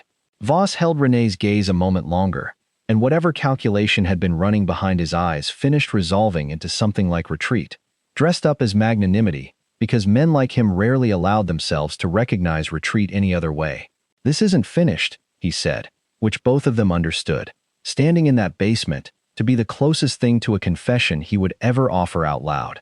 Then he turned, and his two men followed him up the stairs, unhurried on the surface and not remotely unhurried underneath it, and Renee heard the black sedan's tires find gravel again a few minutes later, moving considerably faster than they'd arrived. She sat down on the bottom step before her legs could make the decision for her, and Hal came down slowly, the flashlight beam wavering slightly in a hand that Renee realized, with something between gratitude and alarm, was shaking almost as badly as her own. "You really call anybody?" Renee asked. "Not yet." Hal held up his phone, thumb already moving. "About to. For real this time. Figured a fake call needed a real one behind it eventually, or I'd have some explaining to do myself." He looked past her, down the short hallway toward the open hatch, the flashlight beam catching gold where it had no business catching gold, and his face did something Renee hadn't seen it do in 8 weeks of careful, practiced neutrality. "Lord," he said quietly, "she really did put it somewhere they'd never think to renovate. You heard that. I've been standing at the top of these stairs longer than you probably realized." He dialed and lifted the phone to his ear, and while it rang he looked at Renee with something that had finally, fully stopped being careful. "For what it's worth, I'm glad it was you who found it. This town's owed that woman a lot longer than I understood. Until about 10 minutes ago." 2 sheriff's deputies arrived within 20 minutes. Young men who clearly had no idea what they were walking into when the call came through as a possible trespassing complaint, and whose expressions changed by careful degrees as Hal walked them through the open hatch, the tarp pulled back, the gold bars catching their flashlight beams the same way they'd caught Renee's an hour earlier, a lifetime earlier. One of them radioed for backup almost immediately. The other one, older, steadier, asked Renee to sit down somewhere warm and tell him everything from the beginning, and she did, sitting on an overturned supply bin in a room that had kept a secret for 38 years and had apparently decided, in the space of one night, that it was finished keeping it. She told him about the badge, about Dolores Finch and the newspaper clippings, and her grandmother's name scratched into laminated plastic. She showed him the letter, though she asked, and he agreed, that the department could photograph it rather than take the physical pages, because some things a person didn't hand over to strangers, even when the strangers wore badges of their own. He wrote for a long time without saying much, and when he finally looked up, his expression had the particular weight of a man realizing, in real time, that the ordinary trespassing call he'd been dispatched on a slow Tuesday night was about to become the biggest case of his career. "This is going to go well past us," he said. "State's going to want this. Attorney General's office, probably, given the money and given that a hospital trust is involved. You understand that once we call this in properly, it stops being something you get to control the pace of." "I understand," Renee said, and found, somewhat to her own surprise, that she meant it without the fear she might have expected to feel. She had spent 6 weeks being careful, being quiet, gathering one small piece of proof at a time in a building nobody trusted her to be believed about. She was, for the first time since she'd read that flyer outside the unemployment office, entirely ready to stop being careful. Dawn was breaking gray and ordinary over Chapel Road by the time they let her leave, the same ordinary light that had greeted her after her very first shift, though nothing about the building behind her, or the woman walking out of it, looked much like it had 8 weeks earlier. A second deputy car had arrived, then a third, then an unmarked sedan that turned out to belong to a county detective who introduced himself with a handshake and a request that she not discuss any of it publicly until his office had a chance to secure the scene properly. Renee agreed to all of it. She was too tired, by then, to do anything else. She drove to Yolanda's first, not home, because her children were there, and because some nights a person needed to see her kids' faces before she could let herself feel anything about what had almost happened to her. Yolanda opened the door in her bathrobe, took one look at Renee's face, and didn't ask a single question before pulling her inside and putting on a full pot of coffee. It was only after the kids left for school, after 2 full cups of coffee and a shower that did more to wake her up than actually clean her, that Renee told Yolanda everything, start to finish, sitting at the same kitchen table where Yolanda had once told her, gently, not to take the job at all. Yolanda listened without interrupting, which was, for Yolanda, its own kind of miracle. And when Renee finally finished, the older woman sat quietly for a long moment, with her hands wrapped around her own cooling coffee cup. I told you that building took something from this town once, Yolanda said finally, and never gave it back. I didn't know I was talking about a person. I thought I was talking about a feeling. She reached across the table and took Renee's hand, her grip fierce for a woman her age. Your grandmother would be so proud of you, mija. I only wish somebody had told her, while she was still here to hear it, that somebody would come back for her eventually. Renee slept for most of that first day, a heavy, dreamless sleep she hadn't managed in 8 weeks, and woke in the late afternoon to the sound of Isabella and Mateo arguing cheerfully over a board game in the next room, ordinary and unbothered, because Yolanda had decided, wisely, that the children didn't need to understand any of it yet, beyond the fact that their mother had found something important at work and needed a little extra rest. Mateo climbed into her lap the moment she appeared in the doorway and asked, with the single-minded focus of a 5-year-old, whether she'd found any dinosaur bones in the old hospital. Isabella, older and sharper, studied her mother's face for a long moment before asking a different question entirely. Are you not going back there anymore? Not the same way, no, Renee told her, choosing the words carefully, the way she'd been choosing words in front of her children for 2 years now. I'm not in trouble. Something happened that was actually good, even though it was a little scary getting there. I'll explain more when you're older, I promise. For now, just know we're okay. Better than okay, maybe. Isabella considered this with the particular gravity of a child who has learned, too young, that adults don't always tell the whole truth about being okay, and then, apparently satisfied, went back to arguing with her brother about whose turn it was. Renee sat on the floor between them for the rest of the evening, not thinking about gold or ledgers or a man's voice saying, I did try to warn you, just watching her children be exactly as unbothered as she had spent 2 years trying to make sure they'd always get to be. The story broke 6 days later, on the front page of a paper considerably larger than the Millbrook Courier, under a byline Renee recognized from the name Dolores Finch had given her on a folded library receipt. Daniel Ruiz was 61 years old now, semi-retired from a career at a Cleveland paper that had, in the intervening decades, given him considerably more freedom to chase a story than a small-town weekly ever had. And he had spent the 6 days since Renee first called him working sources she never learned the full extent of, confirming details, tracking down the original 1988 auditor's file, which had never actually been closed, only shelved, waiting in a state records warehouse for 38 years for someone to ask for it again. The headline read, simply, Nurse told the truth in 1988. Nobody listened until her granddaughter found the proof. Renee read it standing in her own kitchen at 6 in the morning, Isabella and Mateo still asleep, and found herself crying for the second time in a week over a woman she had known, before all of this, as little more than a photograph on her mother's dresser. The article did what 38 years of small-town silence had never managed to do. It printed Corazon Delacruz's name in a headline, in full, spelled correctly, attached to the word truth instead of the word allegations. Ruiz had reached her by phone the day the story ran, apologetic in a way that surprised her, a grown man, carrying a piece of guilt that had clearly never fully set him down in 38 years. I should have pushed harder the first time, he told her.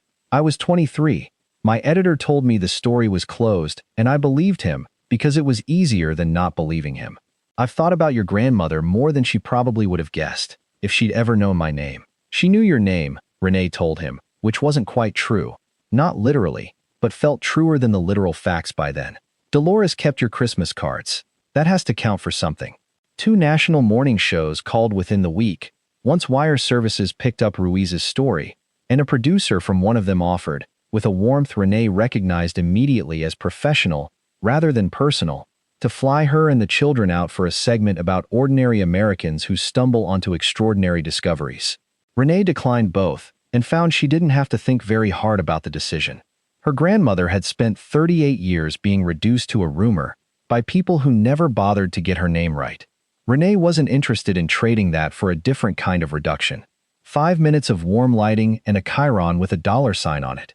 She gave Daniel Ruiz the story instead, all of it, on the record, because he was the one person in this whole affair who had already spent decades being ashamed of getting it wrong the first time, and she thought her grandmother, of all people, would have understood exactly why that mattered more than a camera crew. State investigators arrived at Fairhaven within 48 hours of Ruiz's story running. A team from the Attorney General's office working alongside forensic accountants who spent the better part of 2 weeks cataloging the contents of a hidden dumbwaiter shaft that had kept its silence since sometime in the late 1980s. They brought equipment Renee had never seen outside of television, portable scanners and evidence tents, and enough careful, patient expertise to make the whole discovery feel, for the first time, like something being handled properly, instead of something she had uncovered alone with a flashlight and a pair of borrowed bolt cutters. Preston Voss was arrested on the 4th day, not at Fairhaven, but at a hotel 40 minutes outside Millbrook, where he had apparently been staying since the demolition hearing preparations began, close enough to keep watching a building he could no longer control. He was charged, initially, with conspiracy to conceal proceeds of a crime and attempted intimidation of a witness. Charges that would grow considerably heavier over the following months as investigators worked backward through 4 decades of paperwork and forward through a single very bad night in a hospital basement. The 2 men who had come to the archive room with him were identified within days as private security contractors, not local, hired through a firm with an address in Columbus, and a habit, investigators discovered, of doing exactly this kind of quiet work for exactly this kind of client. Both were charged separately. Both eventually testified against Voss in exchange for reduced sentences of their own, and Renee found she felt nothing in particular about either of them. 2 men who had simply been doing a job, the way she had once simply needed a job badly enough to take one nobody else wanted. The appraisal took the better part of 3 weeks. Forensic accountants working from Corazon Delacruz's ledger, cross-referenced against banking records the state was finally able to subpoena from institutions that had spent decades assuming nobody would ever ask, reconstructed a scheme considerably larger and more patient than even Cora's careful documentation had fully captured.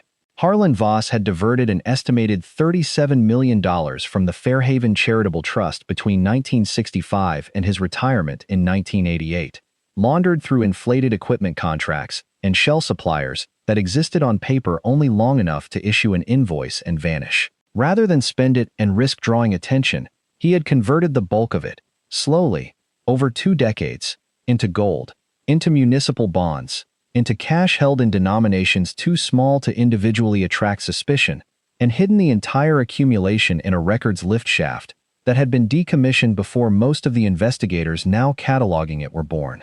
38 years of appreciation, gold prices climbing from under $200 an ounce to well over $2,000, bonds maturing and compounding untouched, did the rest. The final appraisal, delivered to a courtroom packed tighter than any Millbrook had seen in living memory, put the total recovered value at $460 million. Renee sat in the gallery the day that number was read aloud, and found herself thinking, absurdly, of $11 for a field trip permission slip, of $640 circled twice in red pen, of every small impossible sum that had once felt like the entire weight of her life. The distance between those numbers and the one just read into the court record was too large to hold in her head as a single fact.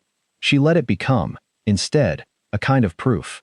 Her grandmother had been telling the truth about a number so large that an entire town had found it easier to believe she was lying than to believe someone could get away with something that size for 38 years. The investigation also answered a question Renee hadn't realized she was still asking. Why Preston Voss, a man in his 50s who had never worked a single day at Fairhaven Memorial, had cared enough to install a modern alarm system on a door nobody else in the company even knew existed? The answer, when it surfaced, was almost disappointingly small. Harlan Voss, dying in a private hospital room 40 minutes from Fairhaven in the winter of 2009, had told his grandson, in the confused half-language of a man losing his grip on the present, that there was still something in the old building, something he'd never gotten the chance to move before the state closed him down, something worth more than the rest of the family's holdings combined. Preston had spent the better part of 15 years trying to quietly acquire the property through Corrigan, patient in the particular way of a man who believed, correctly as it turned out, that money bought time, and had simply never counted on a widow taking a night shift job nobody else wanted badly enough to actually go looking. The strongbox, the one Renee had never gotten the chance to open that night, turned out to hold the least dramatic and somehow most affecting item in the entire recovery. Not more gold, not more cash. A single manila folder, water-stained at the corners, containing photocopies of every patient file the Fairhaven Charitable Trust had ever approved for full indigent coverage. Before 1988, hundreds of names, hundreds of families, proof, in Cora Delacruz's own careful handwriting on the folder's cover, of exactly who the stolen money had been meant to help. She had kept a record of the victims alongside the record of the crime. 38 years of quiet insistence that the people this had actually happened to should never be reduced to an abstract dollar figure. Investigators also finally answered the question of the 4 caretakers who had come before Renee. The crossed-out names in the front of the logbook, the word enough scrawled and half erased beneath them. Preston Voss's security firm, it turned out, had been quietly monitoring the alarm on the archive door since Corrigan first acquired the property, and each of the 4 previous hires had been let go, or frightened off, within weeks of asking the same kinds of questions Renee had started asking on her 3rd day. One had simply been paid a small severance to leave quietly after complaining about strange sounds. 2 had been fired for manufactured infractions eerily similar to the ones once used against Cora Delacruz herself. The same playbook run 4 more times by a family that had apparently never needed to invent a new one.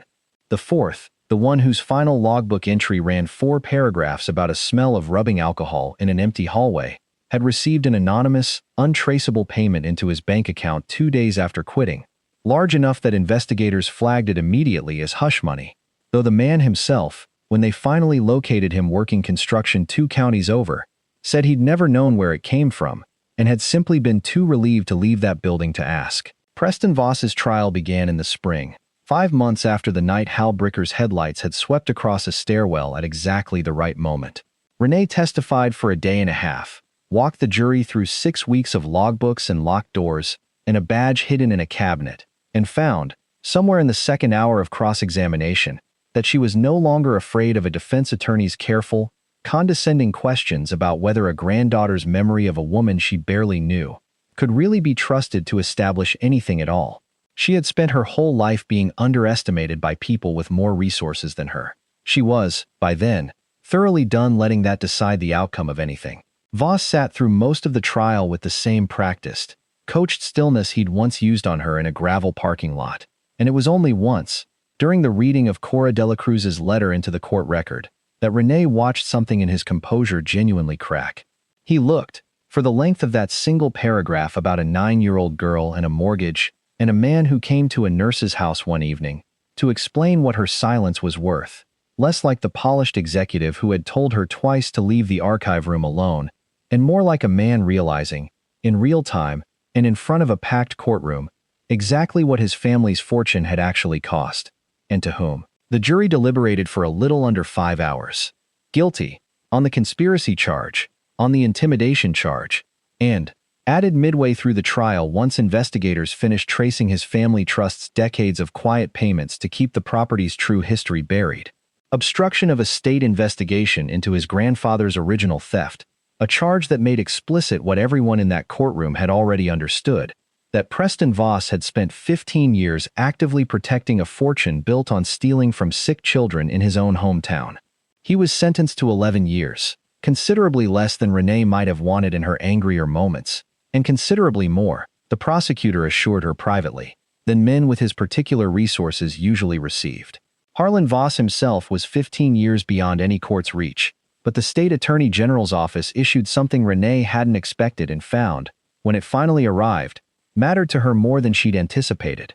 A formal public finding, printed in the same paper that had once buried Cora Delacruz's allegations on page 11, stating plainly that the 1988 complaint filed by a member of the Fairhaven nursing staff had been substantially accurate, that the complainant, Corazon Delacruz, had been improperly terminated in apparent retaliation, and that the state formally regretted the decades it had taken to establish what she had told them, correctly, the first time she had ever been asked. Millbrook General, the hospital chain that had laid Renee off 2 years earlier, in a round of cuts that felt, in hindsight, like it belonged to an entirely different lifetime, sent a representative to the small ceremony the county held that June, on the courthouse lawn, to formally read Cora Delacruz's name into the public record, alongside a modest bronze plaque that would eventually be installed, at Renee's insistence, not at the courthouse but at Fairhaven itself, bolted to the wall beside a door that no longer needed a padlock, because it no longer had anything left inside worth hiding.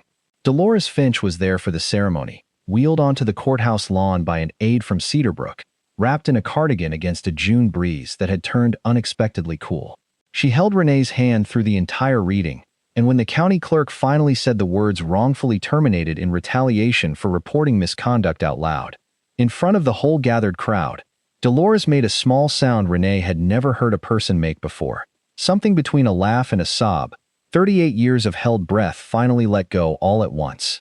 She'd have hated all this fuss, Dolores said afterward, dabbing at her eyes with a tissue she'd had ready in her sleeve, clearly anticipating she'd need it. And she'd have loved every second of it too. Cora was funny that way. Never wanted the attention. Always thought she deserved it anyway. Underneath, she squeezed Renee's hand once more. You did exactly what you promised me you would. You made sure it ended with her name in it. The question of the money itself took longer to resolve than the criminal case against Voss, tangled in a genuinely complicated legal argument about who, exactly, decades after its theft began, a charitable trust's recovered assets legally belonged to. The state's position, ultimately upheld, was that the Fairhaven Charitable Trust had never legally ceased to exist, merely gone dormant and unfunded, and that its recovered assets belonged, by law and by the explicit written wishes of the woman who had spent 38 years protecting them, to the trust's original charitable purpose. Renee did not fight that outcome.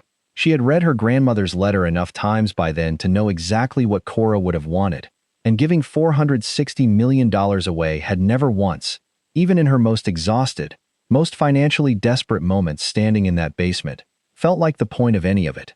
What the state did award her, after months of hearings she mostly sat through in a numb kind of disbelief, was a statutory whistleblower and recovery fee, calculated off the trust's restored value, that came to $11 million. It was not, her lawyer told her carefully, an amount anyone should feel guilty about, given that without her, without 6 weeks of quiet, dangerous persistence in a building everyone else had been trained to avoid, none of that money would ever have been found at all. Renee believed him, mostly.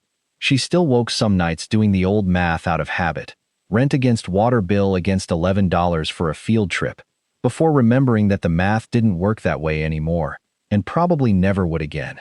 The revived Fairhaven Charitable Trust relaunched that autumn under new independent oversight, a board that included, at Renee's specific request, a permanent seat reserved for a graduate of Millbrook's public schools studying nursing or social work, renewed every 4 years, funded first.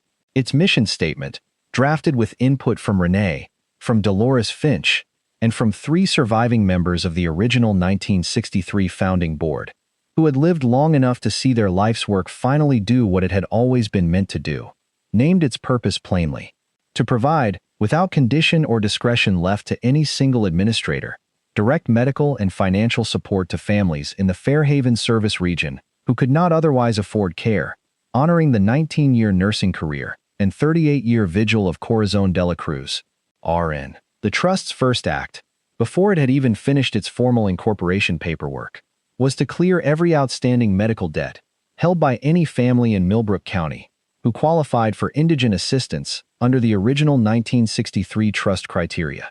211 families received a letter that October, informing them their debt had been paid in full, no application required, no explanation beyond a single line at the bottom of the page. This is what the trust was always meant to do. We are sorry it took so long. One of those letters went to a young mother 2 streets from the elementary school Isabella attended, a woman Renee had never met but recognized by name from the pharmacy counter, whose toddler had spent 3 weeks in the pediatric ward that spring, with a respiratory infection that had left her with a bill she'd been quietly paying down $18 at a time. Renee heard about it secondhand, through Yolanda, who heard about it through the hairdresser, the way anything real eventually traveled through Millbrook. The woman had cried in her kitchen, apparently, holding a letter that owed its existence to a nurse she'd never heard of, and a night shift job nobody else had wanted badly enough to take. Renee thought about that woman more, in the weeks after, than she thought about any of the numbers the courtroom had read aloud. For herself, Renee paid off the eviction notice that no longer existed except as a memory, bought a small house 2 streets over from Yolanda's, with enough left over that she stopped doing rent math in her head entirely, and set aside a fund for Isabella and Mateo's education that would outlast any single decision she might make badly in the years ahead. She did not buy anything extravagant. She had spent too many years learning exactly how little a person actually needed. Once the fear of not having enough finally stopped running underneath every other thought in her head, to suddenly start wanting things she had never wanted before. She quit the caretaker job the week the state investigation formally concluded, though Hal asked her, half joking and half not, whether she'd consider staying on in some capacity once Fairhaven's future became clearer.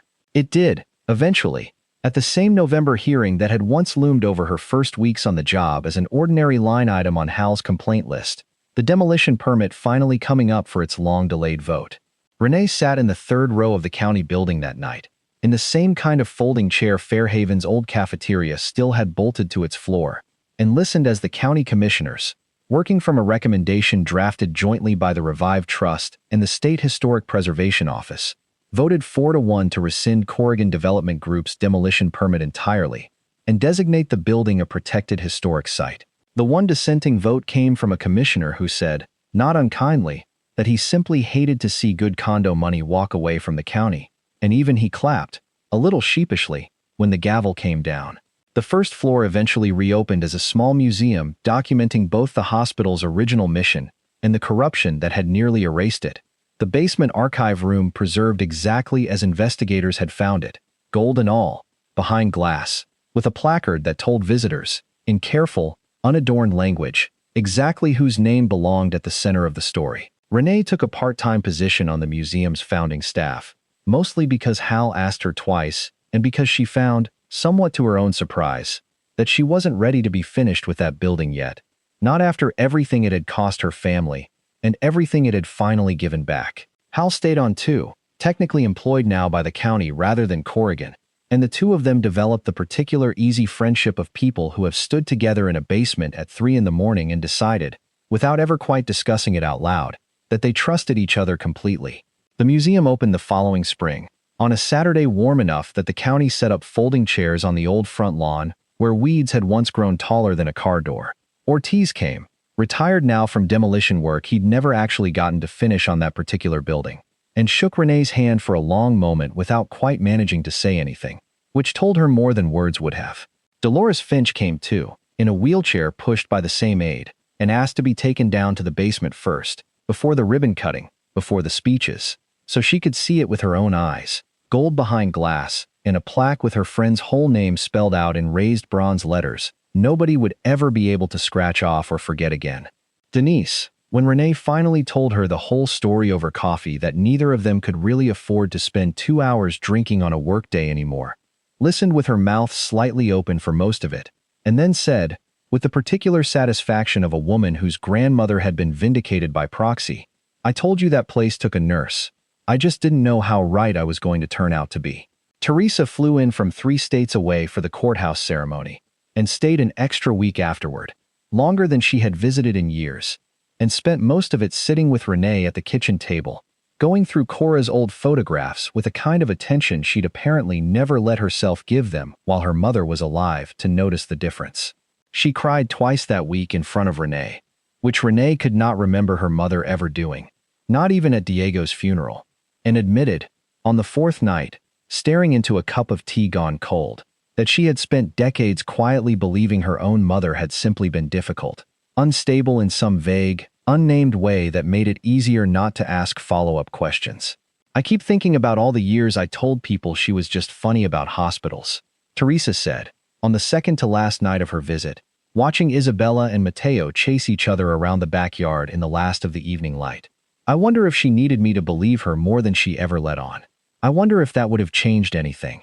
"Maybe," Renee said. "Or maybe she needed exactly what she got. A little more time than any of us wanted her to need, and a granddaughter stubborn enough to finally go looking." She reached over and took her mother's hand. "Either way, Mama, she's not the answer to an unfinished question anymore. That's what matters now." Renee visited her grandmother's grave for the first time in over 20 years on a Sunday in late October, the Trust's first round of debt relief letters already mailed, the museum still months from opening, Isabella and Mateo waiting in the car with a promise of ice cream afterward that had gotten them through the drive without too many questions about why this particular cemetery mattered so much to their mother all of a sudden. The headstone was smaller than she remembered, simpler, a plain granite marker that read only Corazon Delacruz, beloved dates, nothing else. The kind of stone a family chooses when there isn't quite enough money or quite enough certainty about what the person underneath it deserved to have carved permanently into rock. Renee had commissioned a new one, wider, with room for more, and it would be installed in the spring once the ground softened enough to do the work properly. For now she knelt in front of the old one, in a coat too thin for the wind coming across the cemetery, and did the thing she had promised Dolores Finch she would do, the thing she had promised herself somewhere around 3 in the morning, in a basement full of gold she had never once, in 6 weeks, actually wanted for its own sake. She said her grandmother's name out loud.